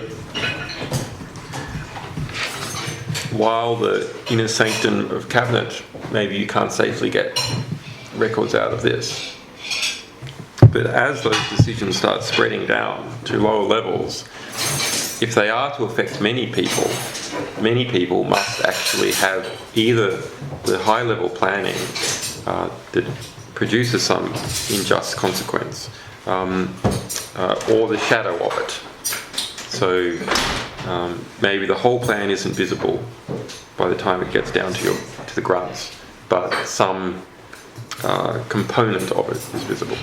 And this struck me when we got hold of the two main manuals for Guantanamo Bay. So the 2003 manual was the first one we got hold of, written by by General Geoffrey Miller, who subsequently went over to Abu Ghraib to Gitmoise it, as Donald Rumsfeld called it. So that manual had all sorts of abuses in it. And one of the ones that I was surprised to see was explicit instructions to falsify records for the Red Cross. So, and how many people had read this manual? This was, all the prison captains at Guantanamo Bay had read this, and why would you risk telling the grunts this sort of information? It wasn't even classified. They had made it unclassified for official use only. Why? Because it's more expensive to get people who have classifications in. So when you want to hire all these contractors without classifications, it's cheaper. Well, you can't whisper to the coalface. You can't have the president whispering to the coalface because the coalface is too big. You can't have the president whispering to the intermediaries because then you end up with Chinese whispers, and it means your instructions aren't carried out. So if you take information off paper, if you take it outside an electronic or physical paper trail, instructions decay. And that's why all organizations of any scale have rigorous paper trails for the instructions from the leadership. But by definition, if you're trying to get a lot of people to do something, you're going to have those form of instructions, which means there is always going to be a paper trail, except for small group decisions. But small group decisions that don't end up going to the coalface and instructing hundreds of people, are they so important in the scheme of things? Well, it was funny that we went in Berlin. There's a place where they signed the final order. What's it called? Final solution. Wannsee. And these are Germans, so they documented everything. Yeah. So it's exactly your point, right? That in order to kill 6 million Jews, you have to actually write it down. Well, it's a big logistical process. Absolutely, and many people need to be communicated what the procedures were and so forth and so on. And here are the pictures of people, the signatures and so forth. Minutes of the meeting. I mean, it was like seriously chilling. Well, this is the banality of evil. Indeed. yeah. But this is one of the first things, sort of internal arguments I had with other people in 2006. Well, okay, you have a good get. You expose some organisation and show it's been abusing something in some way, and it just takes everything off paper. The next thing it does, can't they just take everything will go to oral forms and so on? No, it's not going to happen, because if it does go that way, fine. If they take everything off paper, if they internally balkanise, so information can't be leaked. What is the cost?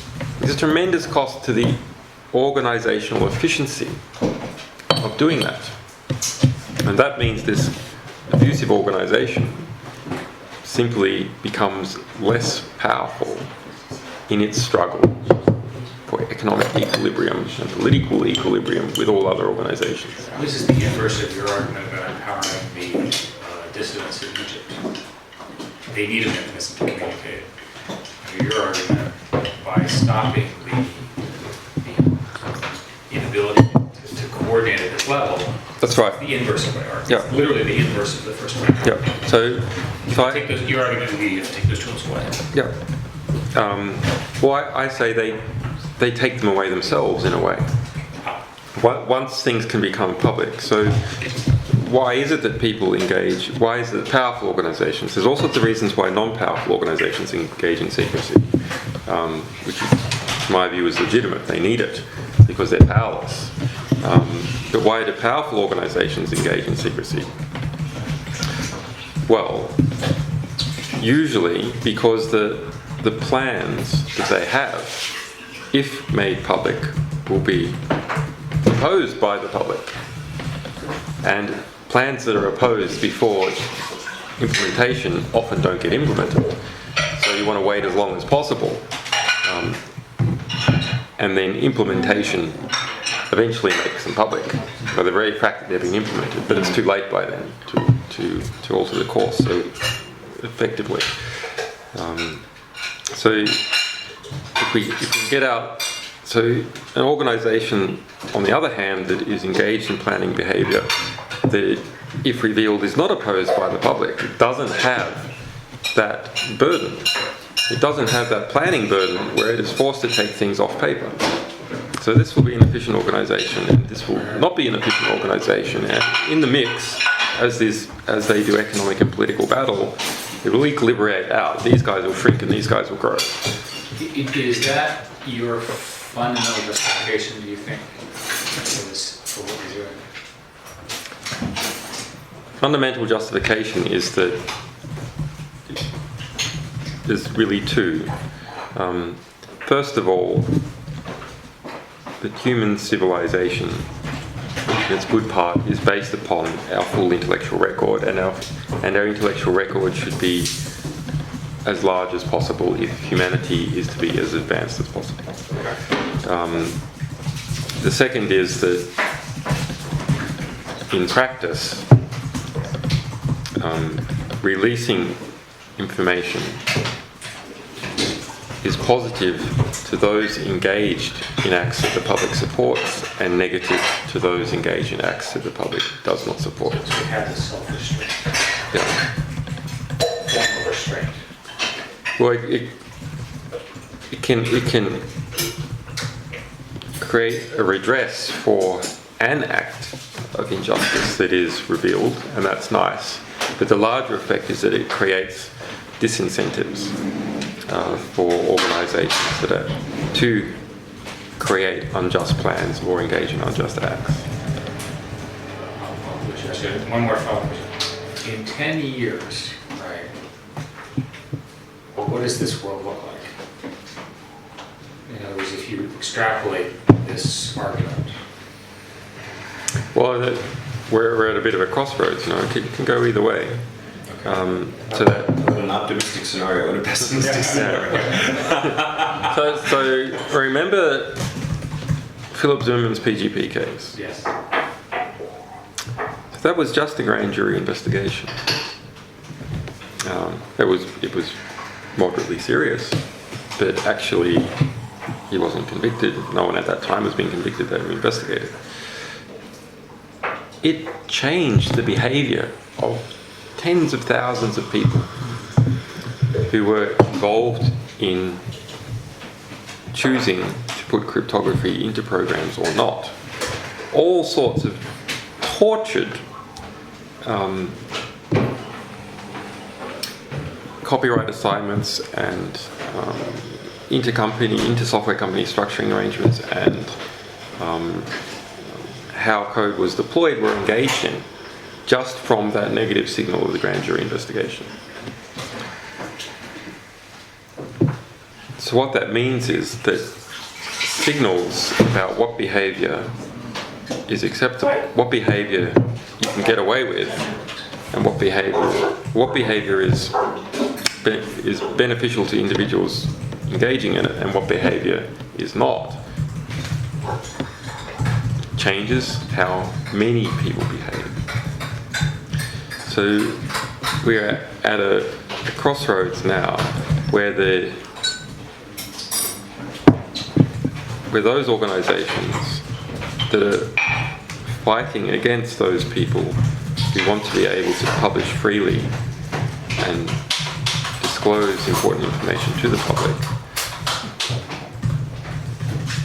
I can't remember the beginning of this sentence now. You say that Get the we're at grammar right. crossroads now where those organizations fighting against those people who want to be able to publish freely and disclose information. Pretty long, wasn't it? Okay.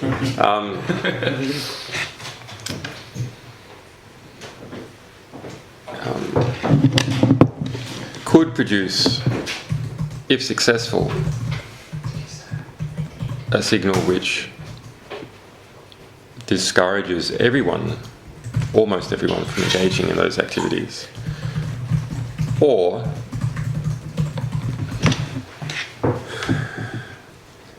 we and people who share our values could be successful, and that will then become the new norm of accepted behaviour. And what are the necessary conditions for that to occur, the latter? I can easily imagine the necessary conditions for the former. Everyone gives money to WikiLeaks. I didn't even hear you say it. Everyone gives money to WikiLeaks. Are you taking Bitcoin? Yes, yes. So it's quite interesting to know whether if people read this and then act, will their action be enough to change the result? So that is why we had a very interesting period that I think actually we're literally at this crossroads, and a little bit more push to one direction or another could change the outcome a lot. So people should, if they want to see the values that we promote succeed, promote those organisations and individuals that represent those values, and start taking on doing it themselves. I was going to say, or become. Yeah, become representations of those values themselves. I'm always hesitant in saying everyone should go out and be a martyr, because I don't believe that.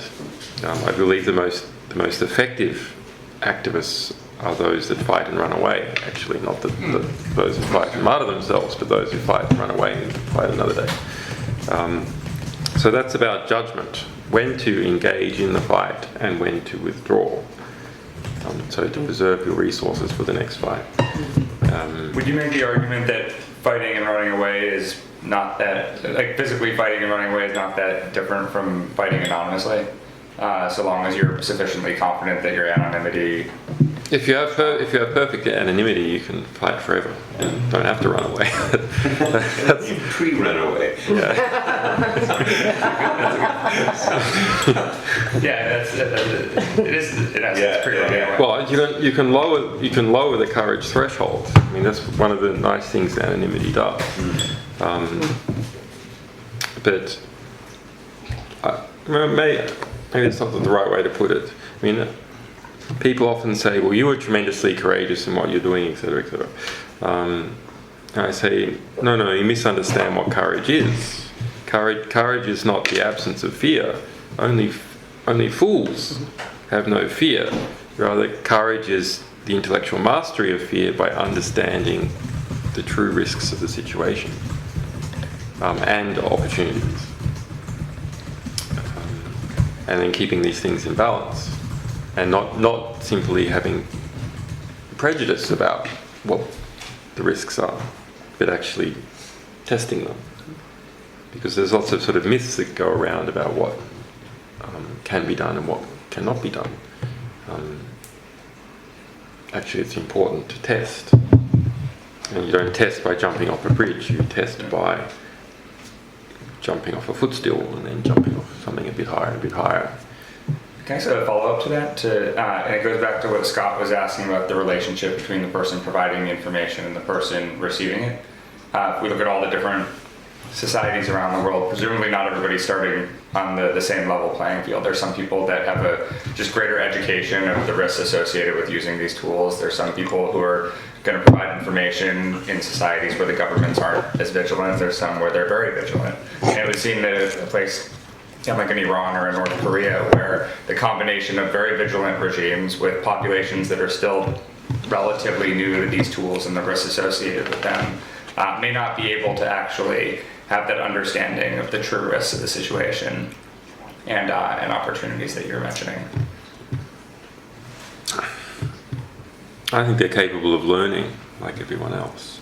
These societies are much more political than the West.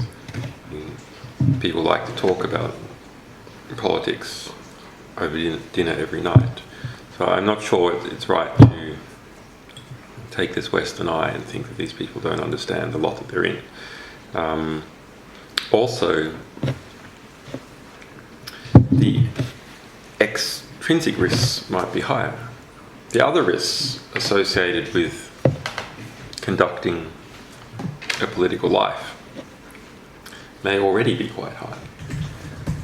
So one has to keep these risks in proportion.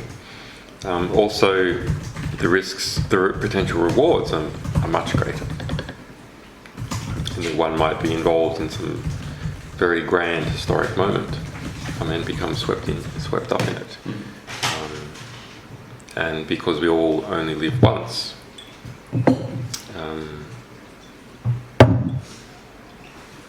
we all suffer the continuous risk of not having lived our life well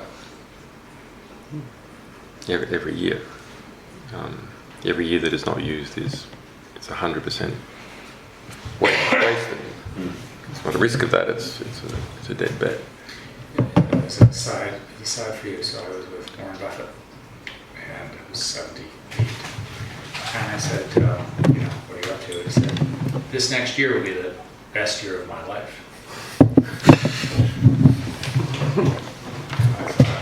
It's okay. I need to go to the restroom.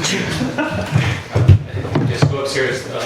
Awesome. And so I said, okay. He's obviously playing with me. So we figured it out.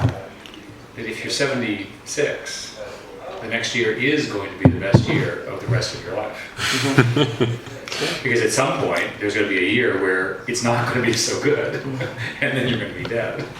And so I love that, right? This next year is going to be the best year. Julian, how do you feel about photographs for the book? Do you mind if I take snapshots of you guys just working? How do you? You can see them. But they're up to you. I would just take like shots this way and maybe shots that way. Who doing what exactly? You guys talking, just conversation. That's all right. Yeah. Using my X95 camera.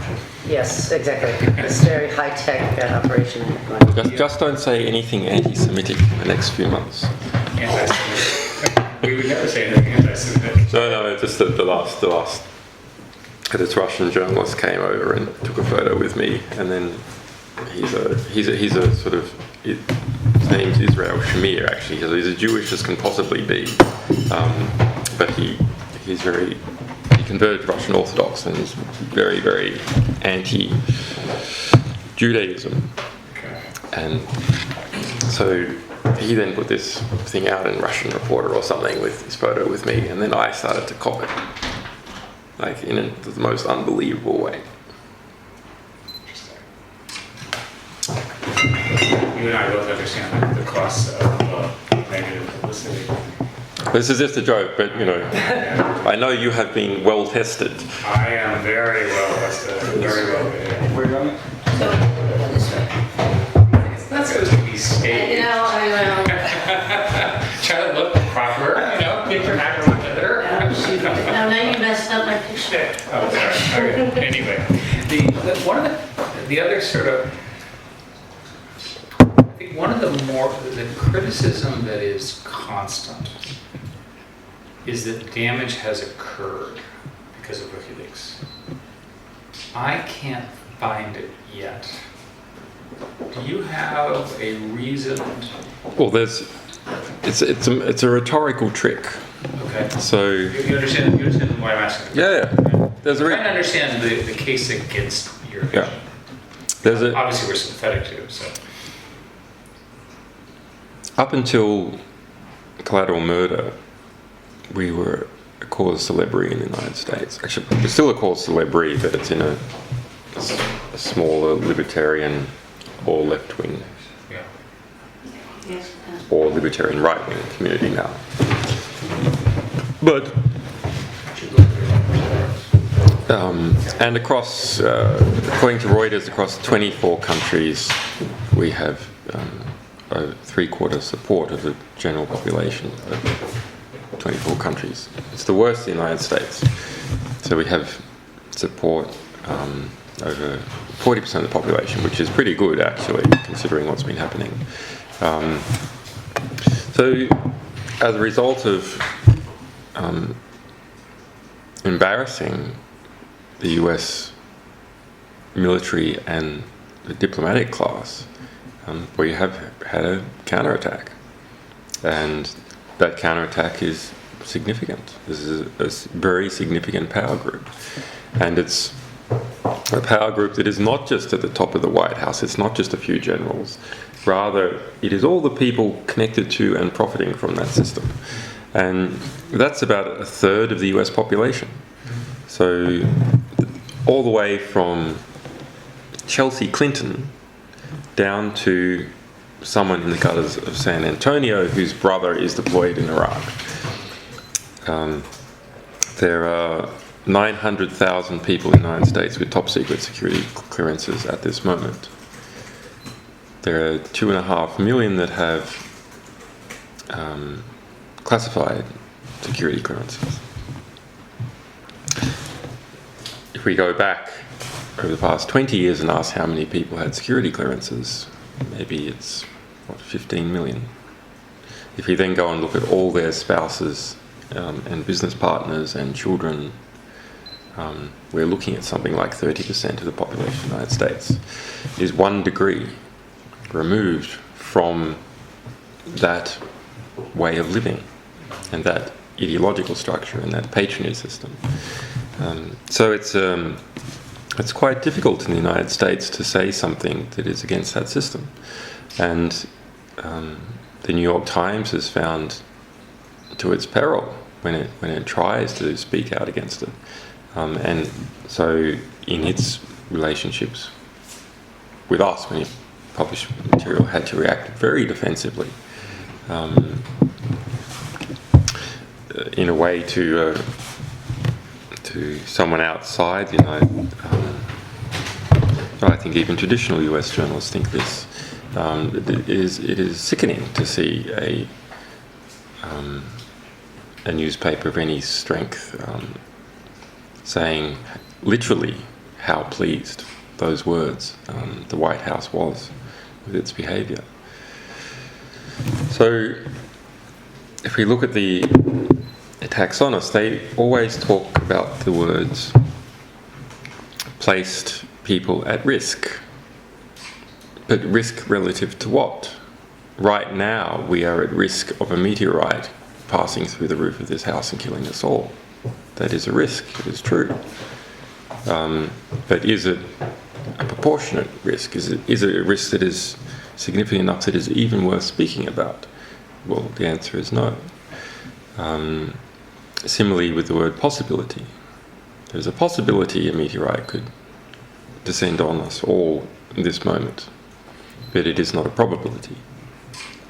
So these rhetorical tricks are often used by people who are making their argument in relation to security, that there is a risk of something, there is a possibility of something. What has to be done is people need to engage in sort of intellectual defense against manipulation by rhetoric, by understanding that if someone mentions that there's a risk without saying the risk is higher than crossing the road, or the risk is twice that of being stung by a bee, then you must ignore it. Similarly with possibility versus probability. Yeah, I can do all of this in my head too. Are there examples where a positive outcome that can be directly traced to WikiLeaks in the political sphere that you would want to highlight? Something, a specific, tangible, positive outcome. Well, the most significant one seems to be the Arab Spring. And you would argue WikiLeaks was a clear information. Well, Amnesty International did in its latest report, and Tunisian professors did. Because of my direct involvement, it would be unseemly for me to argue that directly. I'm not certain about directly. I am certain that we affected it and were deeply involved in it. I'm certain that we influenced it. And that is really something of great moment. Something I am certain about is that we changed the outcome of the Kenyan election in 2007. There's been many ministers whose scalps were taken and people being forced to resign and so on. Those are concrete and clear actions. And one might argue that they're positive if you didn't like the guy, and you would argue that they're negative if you did like the guy, so I don't really want to mention those ones. Yes, if I go back to your earlier argument, that the effect on a single individual is not the actual goal. The actual effect is to change the system in some fundamental way, because you make the argument that these systems have become fiscalized. They're static, independent of any pressure. And so an example of a truly large influence would be a revolution, right?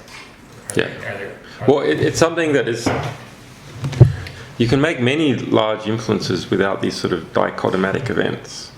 But the dichotomic events are easy to... binary events are easy to talk about, and it's provable. It's a marketing problem. You want to have a marketing story. Yeah. So one party or another party wins the election, and it changed. And that's a very clear sort of outcome. There's a revolution. One group was in power, then another group's in power. It's a very clear change.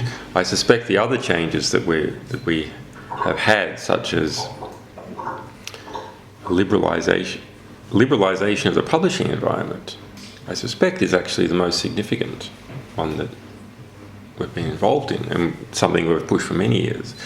There's no way that what we did last year we could have done 4 years ago.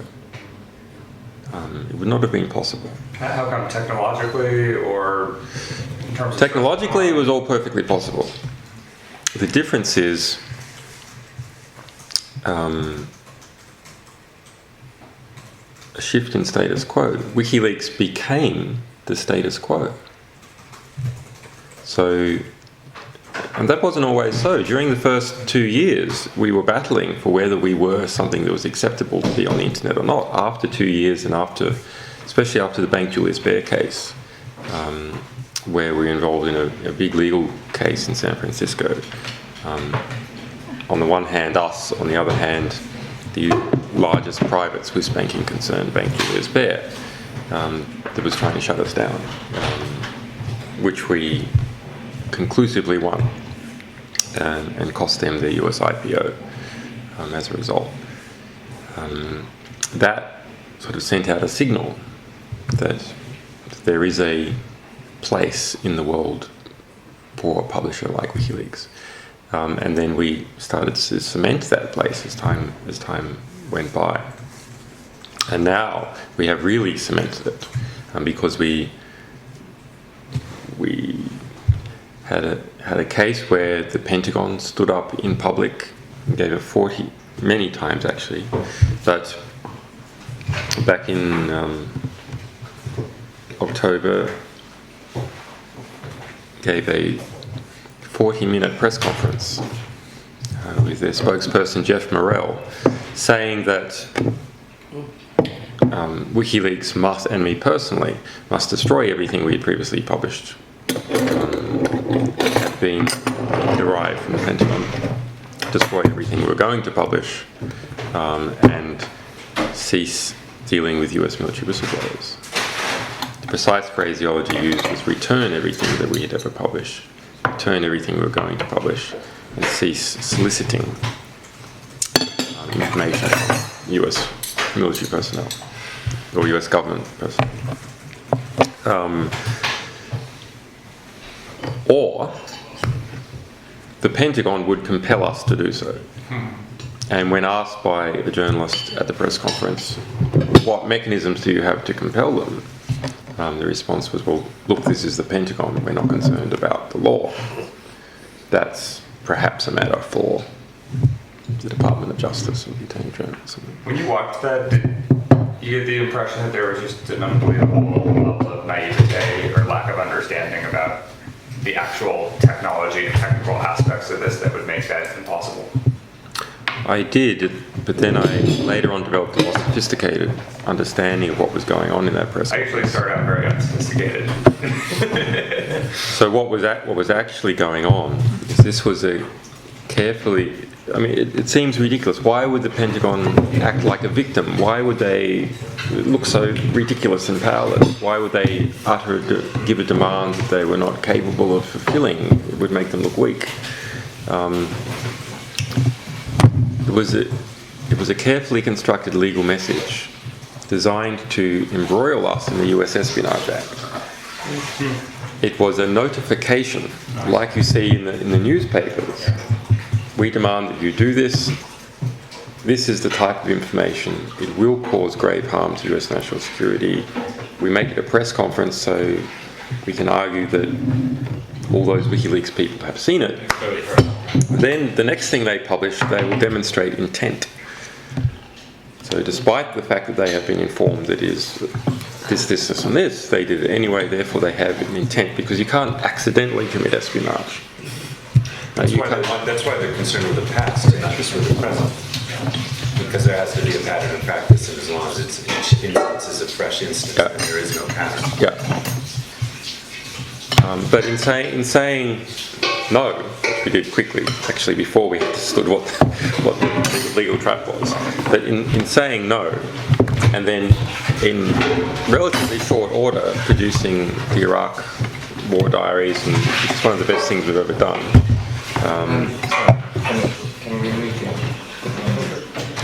What about okay.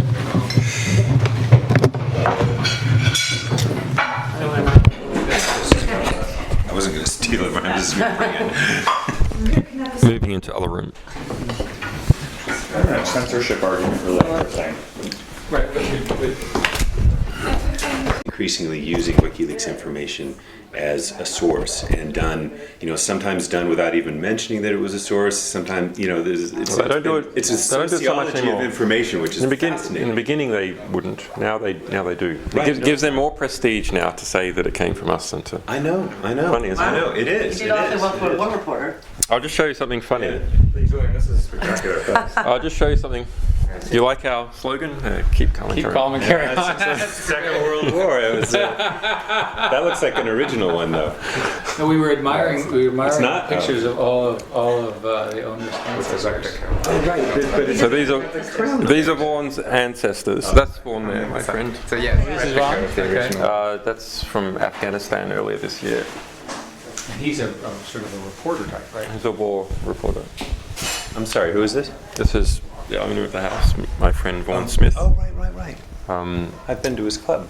Yeah, so he's a war reporter. And although he was in the Grenadier Guards originally, and then I think he understood he got to go. to the other side. You could get to go. You went to the other side, but also you could go to more wars as a war reporter. Than you could. And different ones. Different ones. It's better that way. And these And you are all wouldn't- family? This is his family? These are all family. That's father and mother, and they both live here. On the house on the edge. So it's a military family from a little ways. The other interesting guy is that guy there, Tiger Smith, the sort of brackish-looking one with the collar up, who's famous for killing 99 tigers back when that sort of thing was approved of. So he was Saving Indians. a Raj figure of some kind? Yeah, and but so here's the comedy part. So this medal, Vaughan's father was the Queen's messenger. Wow. So that means he would go Elizabeth. on aeroplanes and deliver messages. Now, see this bag in his hand there. So you know what's in this bag? State secrets? Diplomatic cables. That's great. So he would go on this That's great. on the Concorde and have a seat to the left and seat to the right, just filled with cable Really? bags, and deliver it. Sometimes they'd take computers as well, and you have people come to the bay of the aeroplane and guide it in, make sure it's not stolen, and other guys waiting at the other end to take it. And what does he say about it?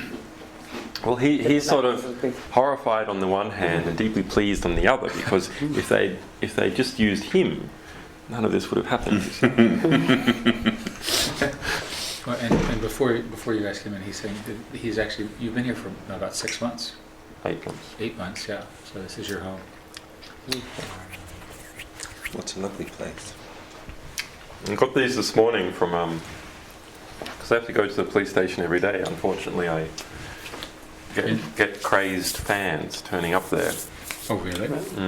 And they hand you things? So this was a French girl who drove up from France.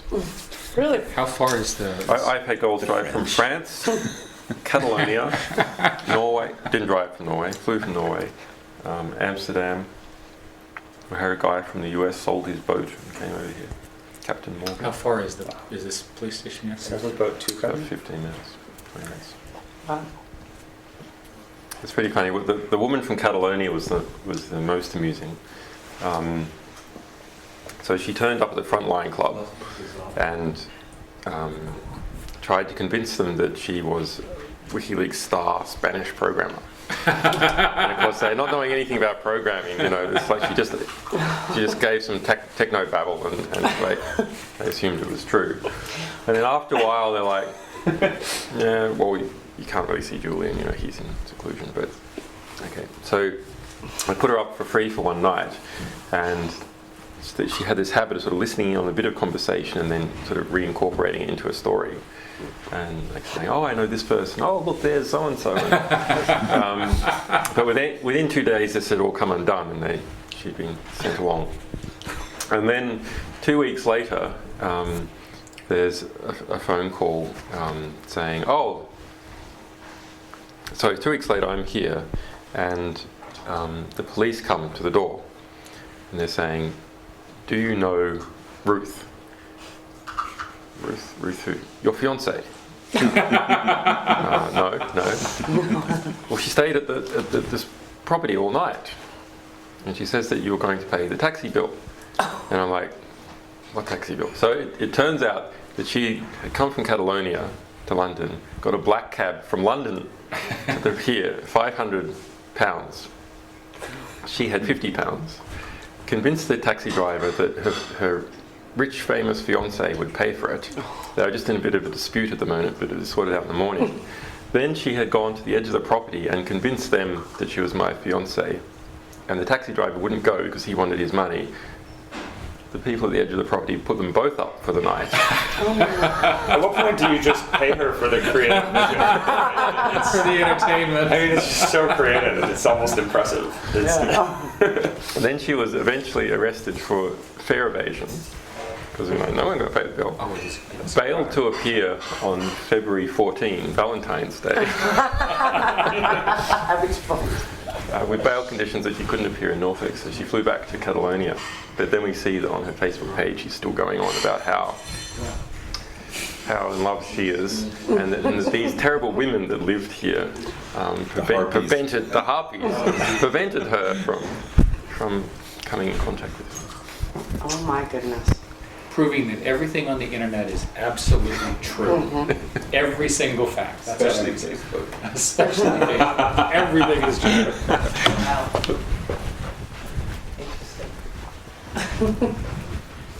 Did you have a question? No, I'm good. I'm good actually. I want to be sensitive to your energy and time. I think it would be interesting to talk a little bit about. Maybe you should go for a walk then. Yeah, that'd be nice. It'll be interesting. I'm not sure. It'll be interesting to talk about the various sort of what if scenarios, right? Because that's where we're very interested. This is Jared and I do this all the time. What are some scenarios that could play out? Try to actually think about it. You have all these different actors and players. You obviously think about it. You're basically a physicist, right? You think about it that way, right? So, Well, actually, in thinking about what if scenarios, Going for a walk. I think there's actually it can actually be useful to think what if in the past. Like while we were sitting there, one of our chapters looks at intervention in the context of a futuristic genocide. But I think it's actually a more useful conversation in terms of understanding the role that WikiLeaks could play in a situation like that to ask, in 1994, had the technological state of the world today been the technological state of the world today been the technological state then, and WikiLeaks was around during the Rwanda genocide, what might have changed? How might things have been different? Just wondering if the weather will change. yeah, the weather. Welcome to British weather. Well, the cloud will move. The Rwandan genocide. Yes, I think it would have been. I think it would have been a bit different if they had internet and number of phones in Rwanda. I think the message would have come out more, although maybe not that much. I mean, in the Congo, We should take all the a bad walk things with that happening in the tree. Congo aren't really getting much traction in Yeah. the West. That's a fantastic tree. It keeps us totally dry. That's good. And I guess, I mean, that's sort of, there's a larger what if question here, which is, it's part what if and part why. Like, why haven't there been people in places like Iran or North Korea or Congo, releasing documents in the same ways as there have been, say, in Western democracies? Well, we did have gotten a bit of material from Iran, actually. I think it's not that easy to do a WikiLeaks in a combination of technicalities and reputation and funding and so on. It's not that easy to do. And we don't. That's keeping reputation. Right. I just wanted to make sure that was what you were But thinking let's of. ask the question bluntly. So why are you not getting enormous numbers of anonymous USB drives about the bad documents in African countries that are run by these evil dictator types? We have. Don't you think that everyone would be incentivized to use you? Shouldn't they? We have gotten some decent African stuff, decent East Timorese stuff, lots of decent Latin American stuff. Is it because these governments don't write down as much of the stuff? They're not as networked. Okay. Some of them, like the Tanzanian government, use Kiswahili. They don't use English as their governmental language. A lot of it is to do just whether they perceive that WikiLeaks is a political actor within their country.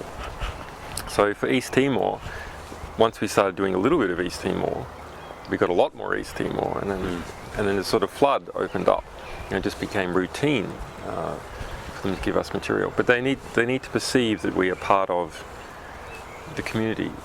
For Russia, I think the small amount of material that we've released about Russia, although now we have this RU leaks that has been doing pretty well, but historically the small amount of material that we've been releasing for Russia is actually a positive sign, in that the Russian internet sphere is actually very vibrant, and so it's just there. It's amazing.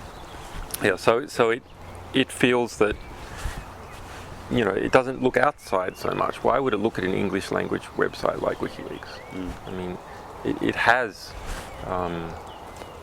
its sort of non-profit activists, journalists, and opposition and so on, all in that internet sphere, which is relatively free compared to Russian TV. So they don't see that they really need this other avenue. It just seems like There was a site that there was a publication of a whole bunch of FSB documents on an American server, which was then immediately hacked and they were taken down and never seen again. It's not so easy to do. It's not so easy to publish against powerful state actors, actually. I mean, you've talked a lot about the importance of the name. That's been sort of I think, an important theme in this conversation. And so it makes me wonder, how much there's the debut in which the site goes live. Then there's really the major debut where it becomes a household term or a household name. And one of the things that we're playing around with in the book is we haven't properly used that yet, though. I mean, we haven't been able to grow as fast as the name has been able to grow. But even so, people know what WikiLeaks is, and I wonder, had the first batch of documents that you received been from, say, an Iran or from a North Korea, and released, if the world would have looked at it as a whistleblowing platform. It did. The world did up until we started producing a high volume of US military stuff. We were producing thousands of pages of US military stuff back in 2007. And nobody noticed. Because, That's interesting. Because of collateral damage video was not out. Well, people noticed the Guantanamo stuff, but not to the household name. We were a journalistic name pretty quickly, actually. And in the techno part of the human rights community, we were a name pretty quickly. and we were in the internet educated German and English speaking publics, especially towards the crypto security end, we were named pretty quickly. So for example, when we did a fundraising effort at the beginning of 2010 to May 2010, before collateral murder, we raised $1 million. So, for a new sort of, new in terms of concept, non-profit journalism group to raise $1 million in $20 donations, that's almost completely unheard of. And we were doing that before collateral murder. So collateral murder made us into a worldwide household. No, not even collateral murder did, actually. Made us into a US household name. All these things started to stack up by the end of the year, and really it was the Pentagon's attack against us and the Swedish sex case, funnily enough, that then made us into a worldwide household name with 84% name recognition worldwide. That's interesting. So, on the assumption that the current legal stuff is all resolved, the next few years are WikiLeaks. What happens with WikiLeaks? It becomes. I mean, again, we want to talk about. I mean, for us, t = 0 is a year from now, right? So, thinking a year from now, like the next year, does WikiLeaks just become bigger, more donors, more technology? You can change it in some way. But there's lots of changes. I think this idea I have about how to structure intellectual information is important, and we will overlay that. So that's actually part of your plan Yeah. that you're talking about. Okay. When you do have a presence, when you have such public recognition, you have the luxury of being able to take fairly complex intellectual ideas and push them up. Like that would normally take a long time to sort of organically get traction, like some did with Java as an example. So it would take a long time to organically get traction, but you can put your weight behind them and push them up. So we have some of those moves we can make. But also I've seen that it's very difficult for us to be a command and control organization. And you spoke about the difficulties that you had to learn with Novell. But for us as an organization, like a command and control organization with a leadership and people who carry out tasks, we're in a position where we have the full force of a superpower and its investigative organs and the rest of NATO operating against us, bribing people, monitoring communications, etc. So that means that for us, any little psychological weakness in our people, any friction between our people can lead to those forces plucking them off. Yeah. Oh, you could be infiltrated even. Yeah. I mean, in theory. Or infiltrated. The plucking off, I think, is a bigger problem. But no, but I mean, yes. But the forces opposed to You're you. right. The infiltration. No, but the forces opposed to you, they will think, okay, this is a foreign actor. Let's send our agent in. Yeah. Become a member. Yeah. Discover all their secrets. That's You're what right. they'll Right. think, I mean, we are aware of that problem, and so we investigate people and all this stuff. So, but what that means is it has tremendously slowed down our growth. Because you can't just put an ad out and say, we want you to have these skills and come into the office. It is absolutely impossible. So growth is constrained in that way. But there's another way of leading, and that's leading through values instead of command and control. And when you lead through values, you don't need to trust people. And values, and the number of people who can adopt a value, there's no limit on the speed of adoption. It will happen very, very quickly. As it's not supply in terms of the employer supply limited, rather it's demand limited. As soon as people demand the value, they can adopt it. I say that the way I express that is that the power of an idea is underappreciated. Right? That if you can get the idea inserted correctly, then millions of people. Right? So my comment would be, that the deeper ideas that you're talking about they're either not understood or they're being fought by misinformation. Right? As you said, it's a clever use of words to turn against you or what have you. So you have, I think, a challenge to get the deeper arguments that you've made to us heard over all these other forces. Well, I mean, people, if saying it, well, actually, you say lies long enough, people start to believe them as well. So the Afghan release was a terrible thing. This has now sort of spread so fast that we've basically given up trying to knock it down. The energy's better off spent doing something else. But we do see that we are educating a whole range of people about us and about our values and about things that we believe in. And now what is happening is that these people are finding each other across the world and across states. And so we are creating our own computational network of human beings that we can think in the same way, that sort of on a point-to-point basis can trust each other.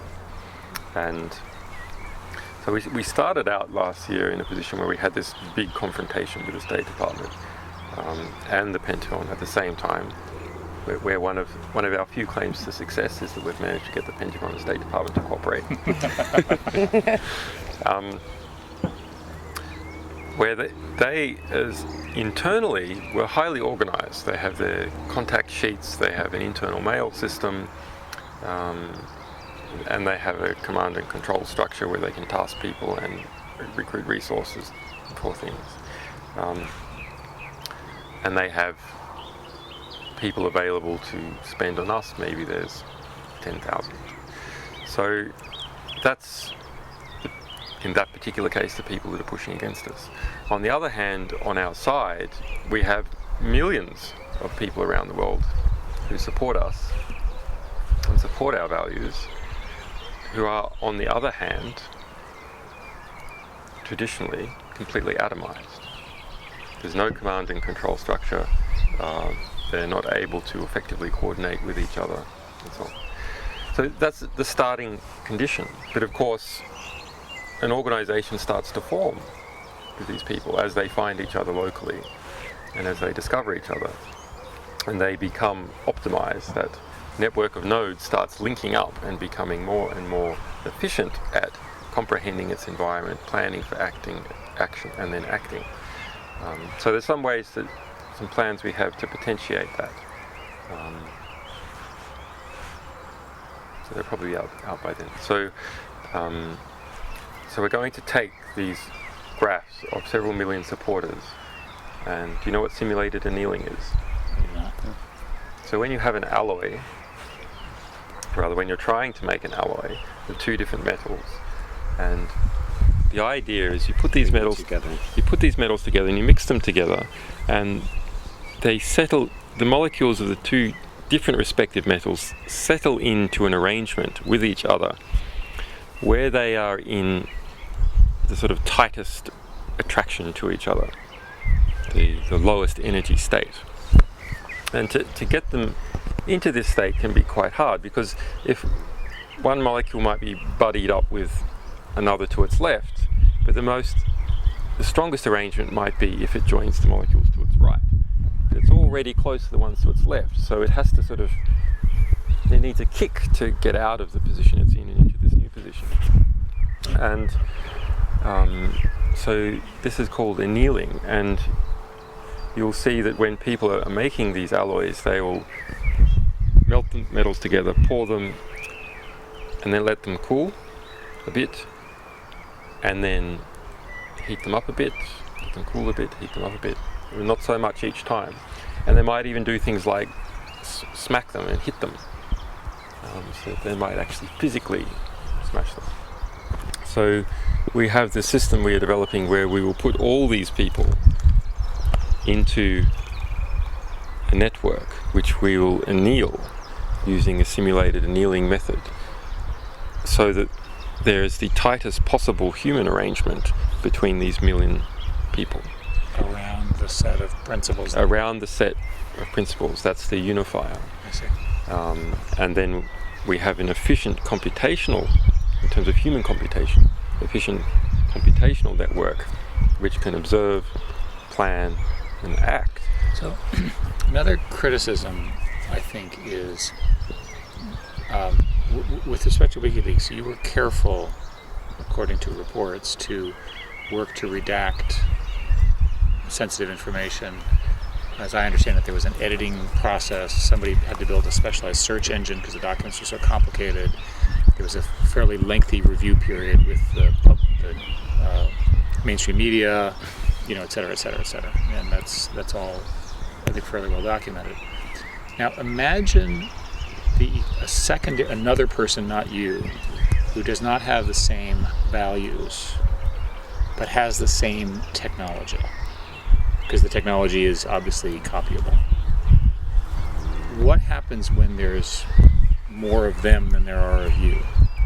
Or one of them and one of you? Sources. So who holds WikiLeaks accountable? We have our values. How do people see whether we're sticking to our values or we've betrayed our values? How do people, maybe they don't like our values, or maybe they do like our values. How can this human economic ecosystem discipline us or encourage us in particular directions? So sources speak with their feet. If sources believe that we are going to protect them and that we're going to have high impact for the material, they will simply give us material instead of giving it to someone else. So that's one way in which we are disciplined by the market of sources. So it's a selection bias, basically. Yeah. So the question is, well, could sources pick another group that were going to publish without any harm minimization procedure at all? Well, the answer is yes.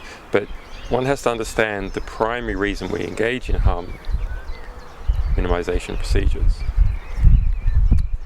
It's not actually because material we will release will have a reasonable risk of producing harm as a result of disclosure. That's very rare. Rather, there is actually a probable risk that if we don't engage in that sort of behavior, our opponents will opportunistically attempt to distract from the revelations that we have revealed, very important matters, by instead speaking about, is there a potential for harm, and therefore is this release hypocritical, given that we want to promote justice, and is the organisation hypocritical? So a lot of the procedures that we engage in is not merely to try and minimize risk to people who might be named in material. Rather, it is to minimize risk that opportunists will reduce the impact of the material when it's released. So it's part of the impact maximization that we're doing, is to prevent this type of attack on what we publish. So from that point of view, intelligence sources will understand that we do that in order to maximize impact. Now that said, we do not permanently redact anything. We only do delayed redactions. So we delay until the security situation has changed and we can release this. And I think that is an important difference to what... So is it fair to say, I'm not trying to put words in your mouth, that eventually the things you redacted will be they will all be made available? All be made available. But that's a different question, actually, I think, from what you were asking, which is, what if the same process and technology... So I'm getting to that. But it disturbs me greatly. It is and we have all sorts of other projects about syndicating our submission system to third parties and so on. But it disturbs me that we are redacting at all. It is a very, very dangerous slippery slope. Now, I've already said that we go through this not merely to minimize harm, but for political considerations, to stop people distracting from the important part of the material by instead hyping up concerns about risks. It's a pragmatic decision. It's a strategic it's more a than pragmatic, value-driven. tactical decision to keep the maximum impact there instead of having it being distracted against. So, but that is us already engaging in a rather dangerous compromise. Now, it's not nearly to the same degree as the newspapers, because we've done this collaboration with them. We can see that it's just appalling. I mean, we release these results of the analysis of their redactions versus what actually needed to be redacted. It's extremely interesting. So there was a difference. There was a difference of view on what needed to be. I mean, they have the Guardian redacted 2/3 of a cable about Bulgarian crime, removed all the names of the people who had infiltrated the mafioso who had infiltrated the Bulgarian government, removed a description of the Kazakhstan elite, saying that the Kazakhstan elite in general were corrupt, not even a particular name, just in general. Removed the description that a energy company out of Italy operating in Kazakhstan was corrupt. So that they have redacted for naming of individual names of people who might be unfairly put at risk, just like we do, as we require of them. They have redacted the names of mafioso, individual mafioso, because they're worried about they might get sued for libel in London by these mafioso. They have redacted the description of a class, Kazakhstan elite. The class has been corrupt, and they have redacted descriptions of individual companies being corrupt because they don't want to expose themselves to any risk at all. And that's true for the Irish Independent, even though very good newspaper, journalists totally on side, legally they do this. Incredible self-censorship across the board, and they don't admit doing it. They don't reveal the fact that they're doing it. So we don't want to go down that path. I'm sure these groups also started out as, no, we will just do these little redactions, and then economics comes into play, and then why take the risk, and so on. And so you end up with a system of self-censorship, and it's embarrassing to do it, so why tell the public that you're doing it, but you're not telling the public you're doing it, so it gets easier and easier to do every time. If we look at email, who censors email? No one censors email. We look at a telephone call to your grandmother. Is there a censor there sitting on the line determining whether you are about to say something bad to your grandmother and cutting it out? Of course not. The postal system, are there people opening envelopes to see whether you're sending something bad? No. YouTube, a priori, is anyone sitting there reviewing every video before it's posted? Let me give you the technical answer so you make sure you know it. We can't review every submission, so we basically, the crowd marks it if it's a problem, and then there's... But post-publication. Post-publication. So once it's out, people can take copies and it could be spreading everywhere. And what happens is the takedown, we get into trouble because various players want us to do pre-publication review. But with 48 hours of YouTube video coming in every minute, we can't mechanically do it, right? So there is, if somebody posts something wrong or evil or a violation of law or whatever, there is a gap, hopefully short, between the time it's published and then marked for further review against our policies. And the policies are well specified in the document. Yeah. It's a pretty high bar, though, but to take stuff down. It's not just wrong as in like factually wrong. But under the way these things work, commercial websites have it. We can decide what we want to allow, what we don't. We have a set of criteria. You can see them, you can read them. So we don't want, we want some kinds of videos and some other kind, and we don't want other kind of videos, and you can't violate copyright and all that kind of stuff. Well, I rather like what happened to collateral murder. So collateral murder was instantly got flagged up by our opponents as rated over 18, so no one could see it directly on YouTube without logging in. But for an embed, they could see it just fine. And so my interpretation of this is that when there's an embed, someone else's brand is on the damn thing, and when it's not an embed, your brand is on it. Without knowing the specifics, all I can tell you is the system is responsive to the post-publication feedback. There have been a couple cases in YouTube where there have been rating scams where, Jared will publish a document and people will decide they want to demote him. So they'll give him a lot of negatives because he's being attacked, and then he becomes unfairly lower ranked than he really should be. So these systems they're manipulable by pressure groups, and I would think that would be a constant in this case. Sometimes by regimes. I mean, there's some autocratic regimes that will flag content posted by activists as inappropriate. Yeah, we've had stuff that we've posted by anti-Scientologists who've done. I think there were 5,000 Scientology videos were removed from YouTube when some lawyer claimed that they're all swore that they're all his copyright, etc. So we suffer because we do purely really political. I don't mean party political. I mean to do with this political sphere and how power is delegated. That's when we go political. Because we do deal with almost purely political material, there is such scrutiny on us that if we,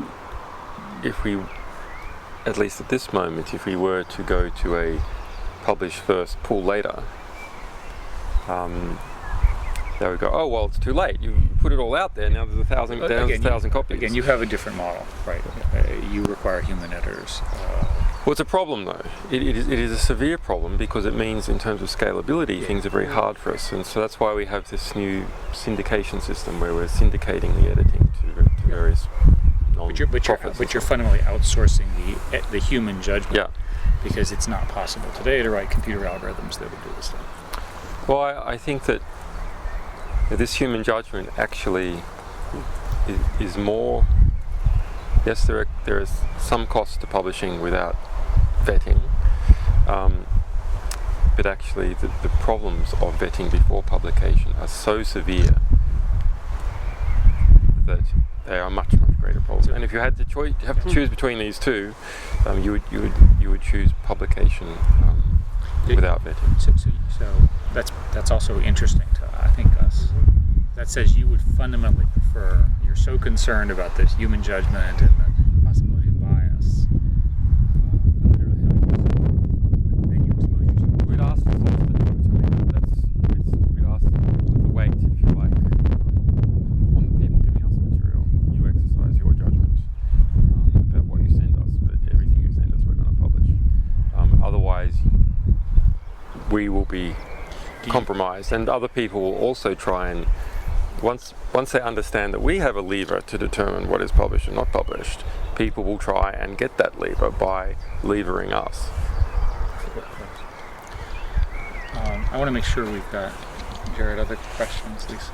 Well, I had a follow-up question on that. I mean, again, we're looking futuristically in each aspect of the book, and what I wonder is, you have a certain volume of content that you're getting right now, but at a certain point, and at one point, Twitter only had so much content as well. At a certain point, it does become so overwhelming that to your point, if there's no, if you publish everything that gets sent, at what point is there such a mixture? Is there so much content that is just manipulated that it essentially drowns out the legitimate? The manipulated content will never be the issue.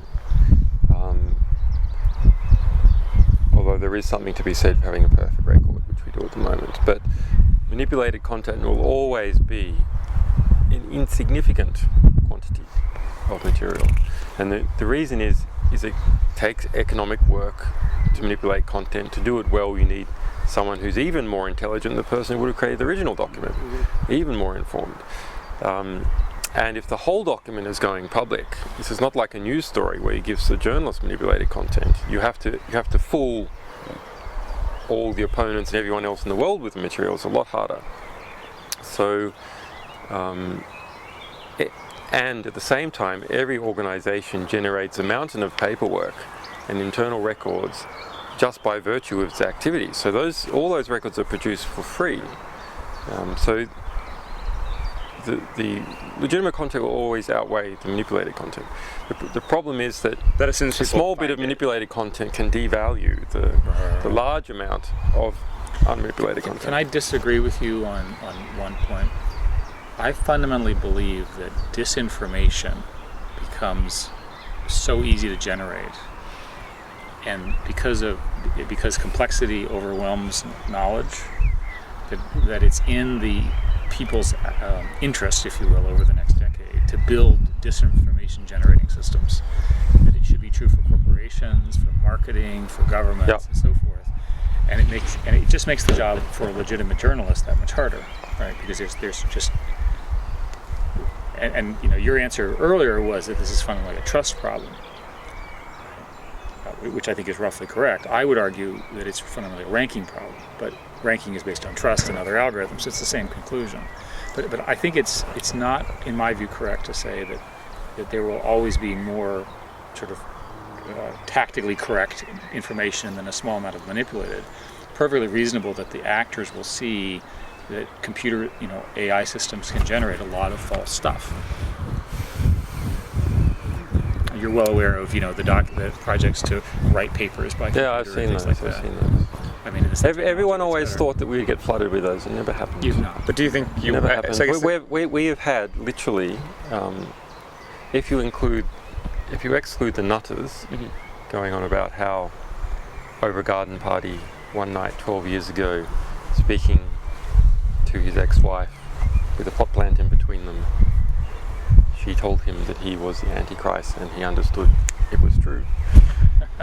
If you exclude those cases, which we get a fair bit of, the genuine attempted frauds, there have been about 20. It's extraordinary. It's But what- almost nothing. No, but let's argue. You could make an argument that that's a statement about altruism and good, and that the steps required to actually manipulate are hard enough that you have to be pretty badly intended. Yeah. You have to. The threshold for doing that's pretty high, right? In other words, So what's the closest? It's the pump and dump scams and stocks. I guess that's the one that we see Yeah. fairly frequently, and where they've pushed things. They've done it as gifts, and they even have things to evade OCR recognition on emails. I mean, in Google's case, we see lots and lots of link farms, which are attempting to manipulate our Yeah. rankings. I know that We detect what we're seeing now. We're seeing HB Gary, this intelligence contractor, high-tech intelligence contractor, was hired by, was asked by Bank of America to submit a tender, and we got hold of their copy of the tender. We don't know who ended up taking the tender to take us down, and the quote was $2 million a month, and they would spread disinformation, and they would hack this, and they would target our journalists, and they had network maps of people who supported us, and they would leverage their careers and self-interest versus their ideology, etc. So that's there, but I mean, disinformation has always been there. I'm not sure why it should increase relative to the information increase we're seeing everywhere else. But this, by the way, is this is a fundamental argument against something you and I talked about earlier. We do actually need to resolve this. Right. Does the rate of disinformation Don't mind us. Arm wrestling, maybe. But I think there's more. This is actually one of the most interesting. I mean, the whole conversation's been fascinating, but this last piece is really interesting because it plays into how Eric and I are thinking about, and Scott are thinking about these chapters. It's like, imagine 10 years from now, or imagine 15 years. So, for the purposes of argument, let's imagine 10 years from now. It's very easy, not just for a large group of people to sort of create fake documents, produce them in mass, and distribute them in mass. Let's assume a single individual has that capacity through the technological platforms they have. You won't have Julian Assange saying it's true. So assume that or whoever. But he's making a more fundamental argument. He's saying that humankind does not organize itself that way. That there's enough barriers that the moral choice, if you will, of me acting to do all of that tends to limit the amount of it, because otherwise there would have already been a lot of it. So let's assume a government then, which would have the motivation to potentially Do they do all that now? I mean, the strategic communications propaganda arm of the Pentagon costs something like $6 billion a year. But has anyone done it through you? In other words, government versus government using WikiLeaks as We don't care if it's true. as a laundry. Like if it's true information, we don't care where it comes from. Let people fight with the truth, and when all the bodies are cleared, there'll be bullets of truth everywhere. That's why. Then that does take your editorial capacity just back to verification. Right, because it's different than just saying It's a we'll different publish slippery everything. slope, but it's still a slippery slope. No, I think it's not at all. I think it's the whole intent. Let people fight with the truth. I mean, But they have to have, the argument is there has to be a choice algorithm. You have to have some way of knowing that you're dealing with a legitimate source.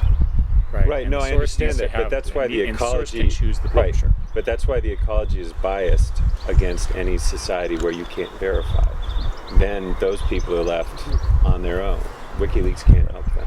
WikiLeaks just says, when you get a good Yeah. verification system, then Right. then we're good. Otherwise, good luck. Well, whatever. They're verifying documents, they're not But you have- facts. No, they're verifying takes us sources. back to the They're not noise verifying- no, we don't verify It's not sources. just We in the context of verify revolution that technology generates noise. the documents are official documents. Right, They're going to be faced with right, more they're noise official in the future, and the documents, question which doesn't you do mean- part of isn't whether verifying human beings sources that you can't. prefer truth over fiction, but whether or not they can find the truth. But it's also not amidst all the verifying fiction. facts. But that's the core So it's question. not Yeah. about. It's not about verifying facts. Right. What's well, That's Me yeah. on this. It's about That's truth. another argument. That's That's what I was saying.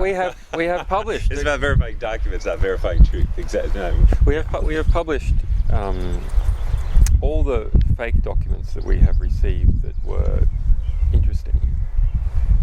We published saying that they were fake. Like wiki forgeries. There's not that many to bother with, but because they're not fake in a meta level, they are true forgeries, right?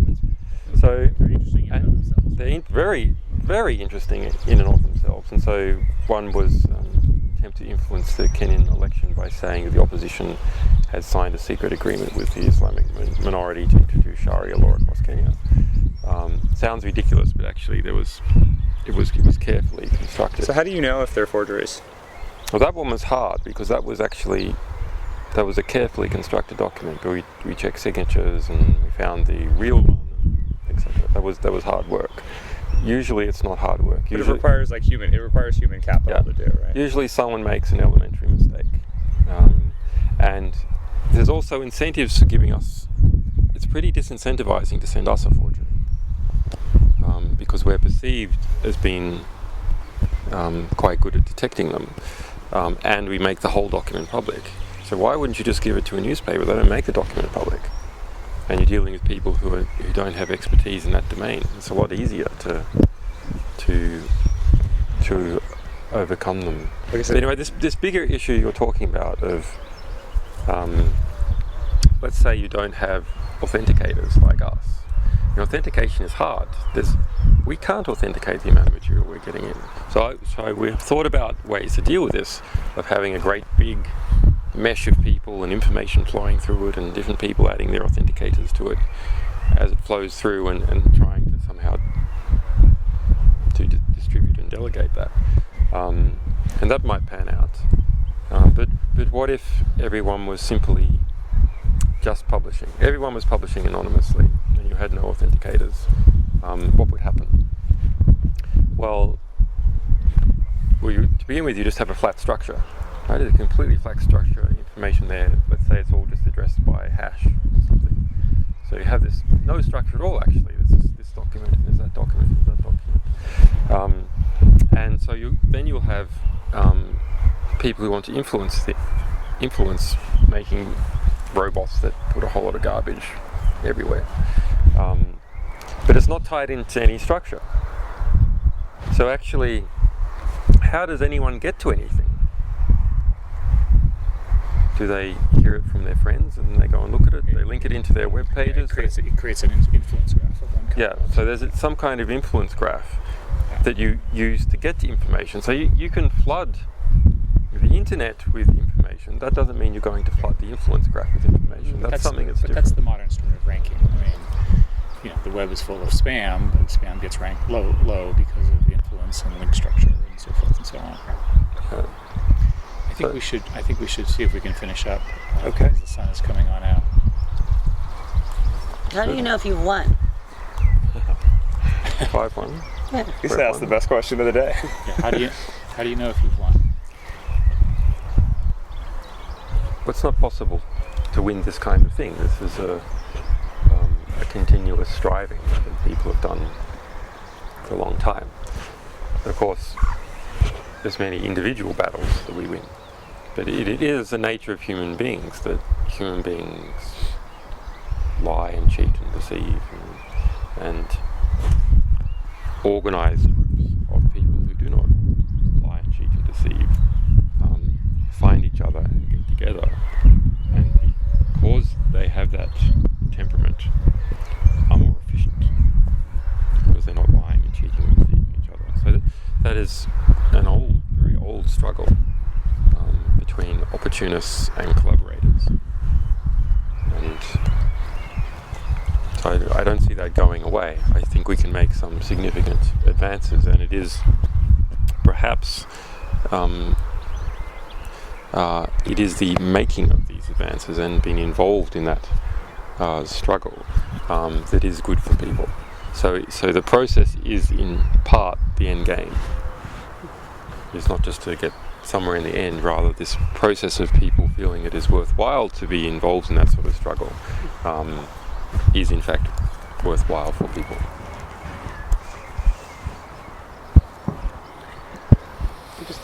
It's a satisfyingly spiritual. You've obviously thought about this a lot. Let's head on back. Why you got a Maoist and say continual revolution? As we're walking in, can I ask you one last question that I was sort of wondering about on the way, which is that Scott talked about the subculture that's developed around all this, which is a really interesting idea for us to explore in the book, because it raises this question of, does the subculture create the demand that leads to the creation of the technology, or does the technology in fact create the subculture? It's sort of interesting cause and effect.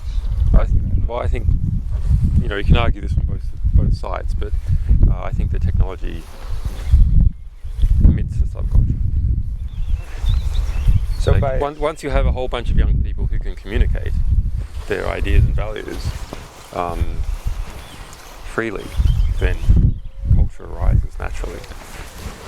So, and that culture comes out of, it comes out of experiences and harmonizing with other cultures and stuff already in the record, but it also just comes out of the temperament of young people.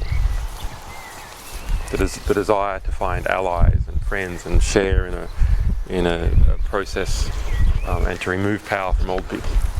So your exception, but it's remarkable how uncreative old people are. Yeah, speaking as an older person, I agree. I speak as one as well.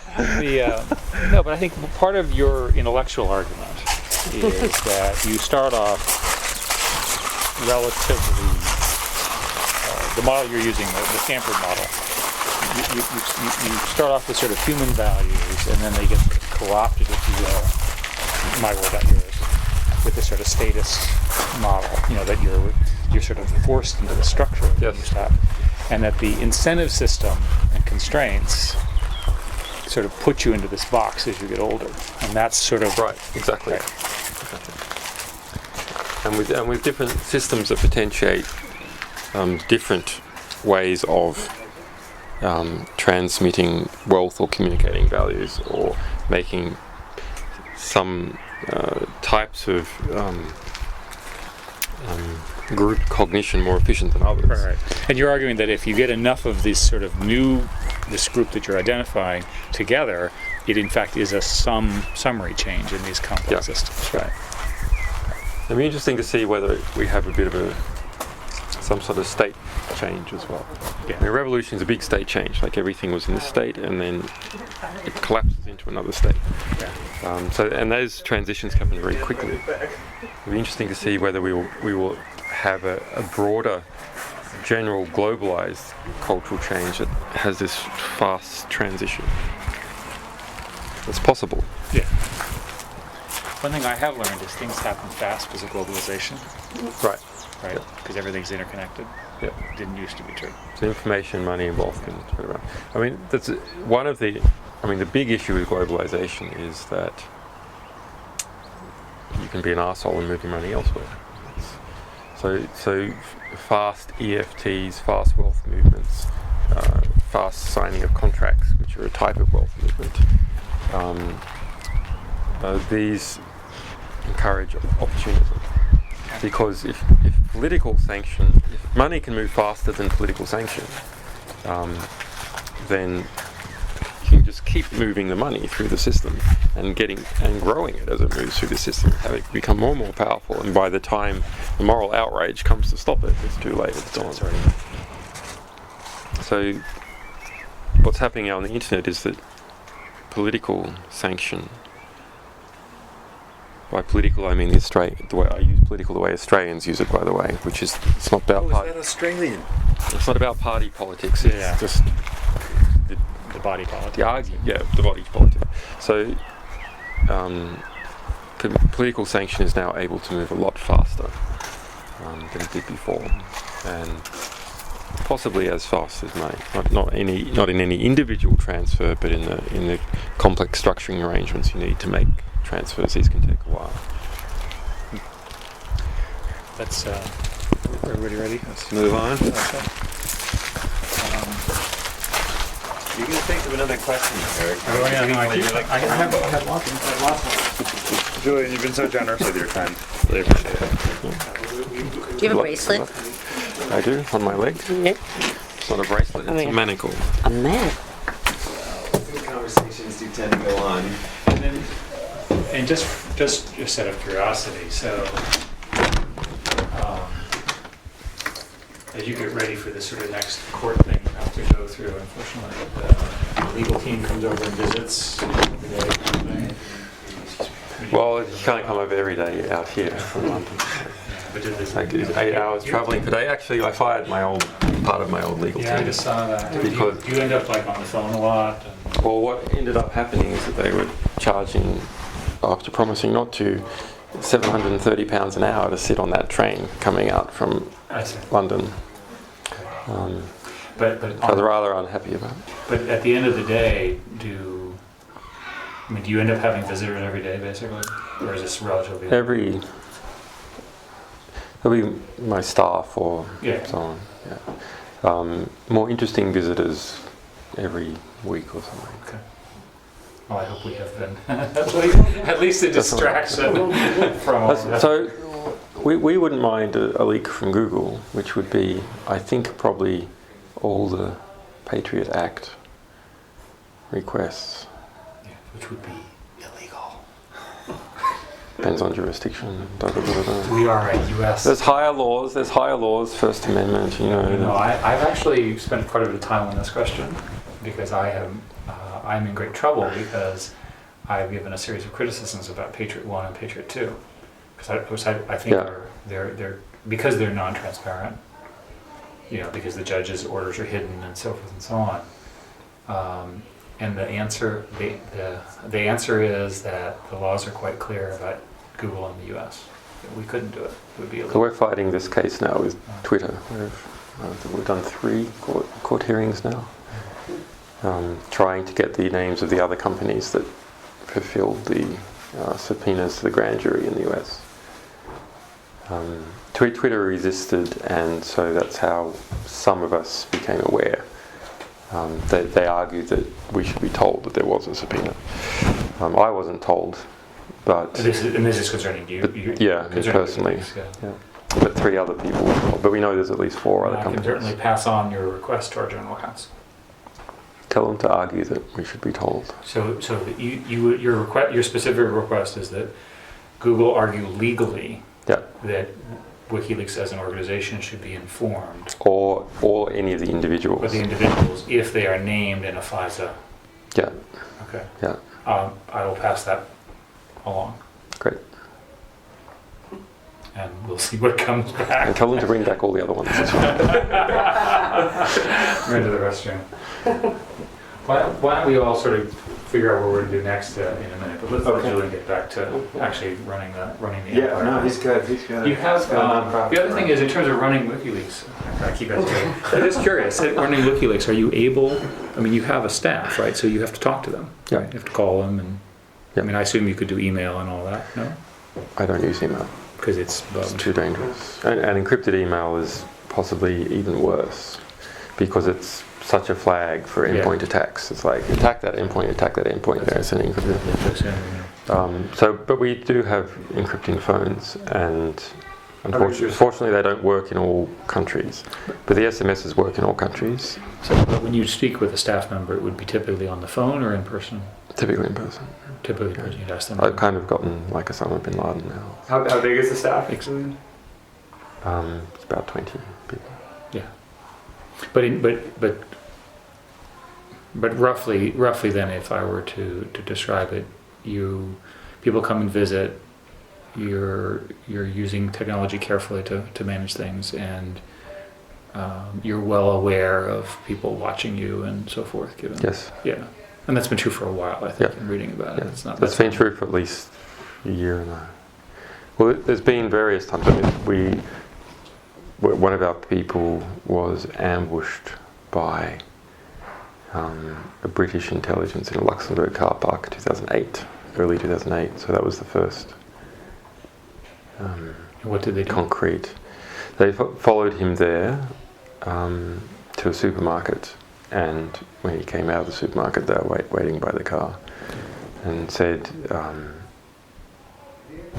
man in his 40s, nice watch, confident, tall, James Bond, very stereotyped sort of character, good shoes, and started to ask questions about WikiLeaks and me, and told him it would be in his interest to come and have Oh, really? a cup of coffee and chat about things. But it was a clear threat that it was a supermarket car park. I mean, you could have made that approach somewhere else.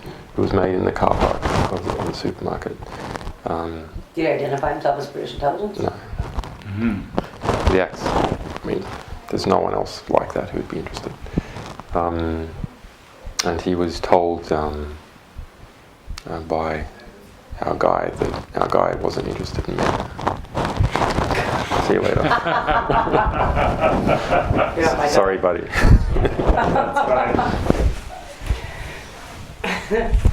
Now, how do we get the beginning part of what you have on tape to transcribe? How would you like us to? Well, do we that? should- Do you want to? How should we? Because he was kind enough. Hey, we should give it to you, and To might Liz. give it to you now. Might be safe. If you don't mind, and then we'll transcribe and send it all back to you. Mm. Can we just FedEx you? Yeah. Yeah.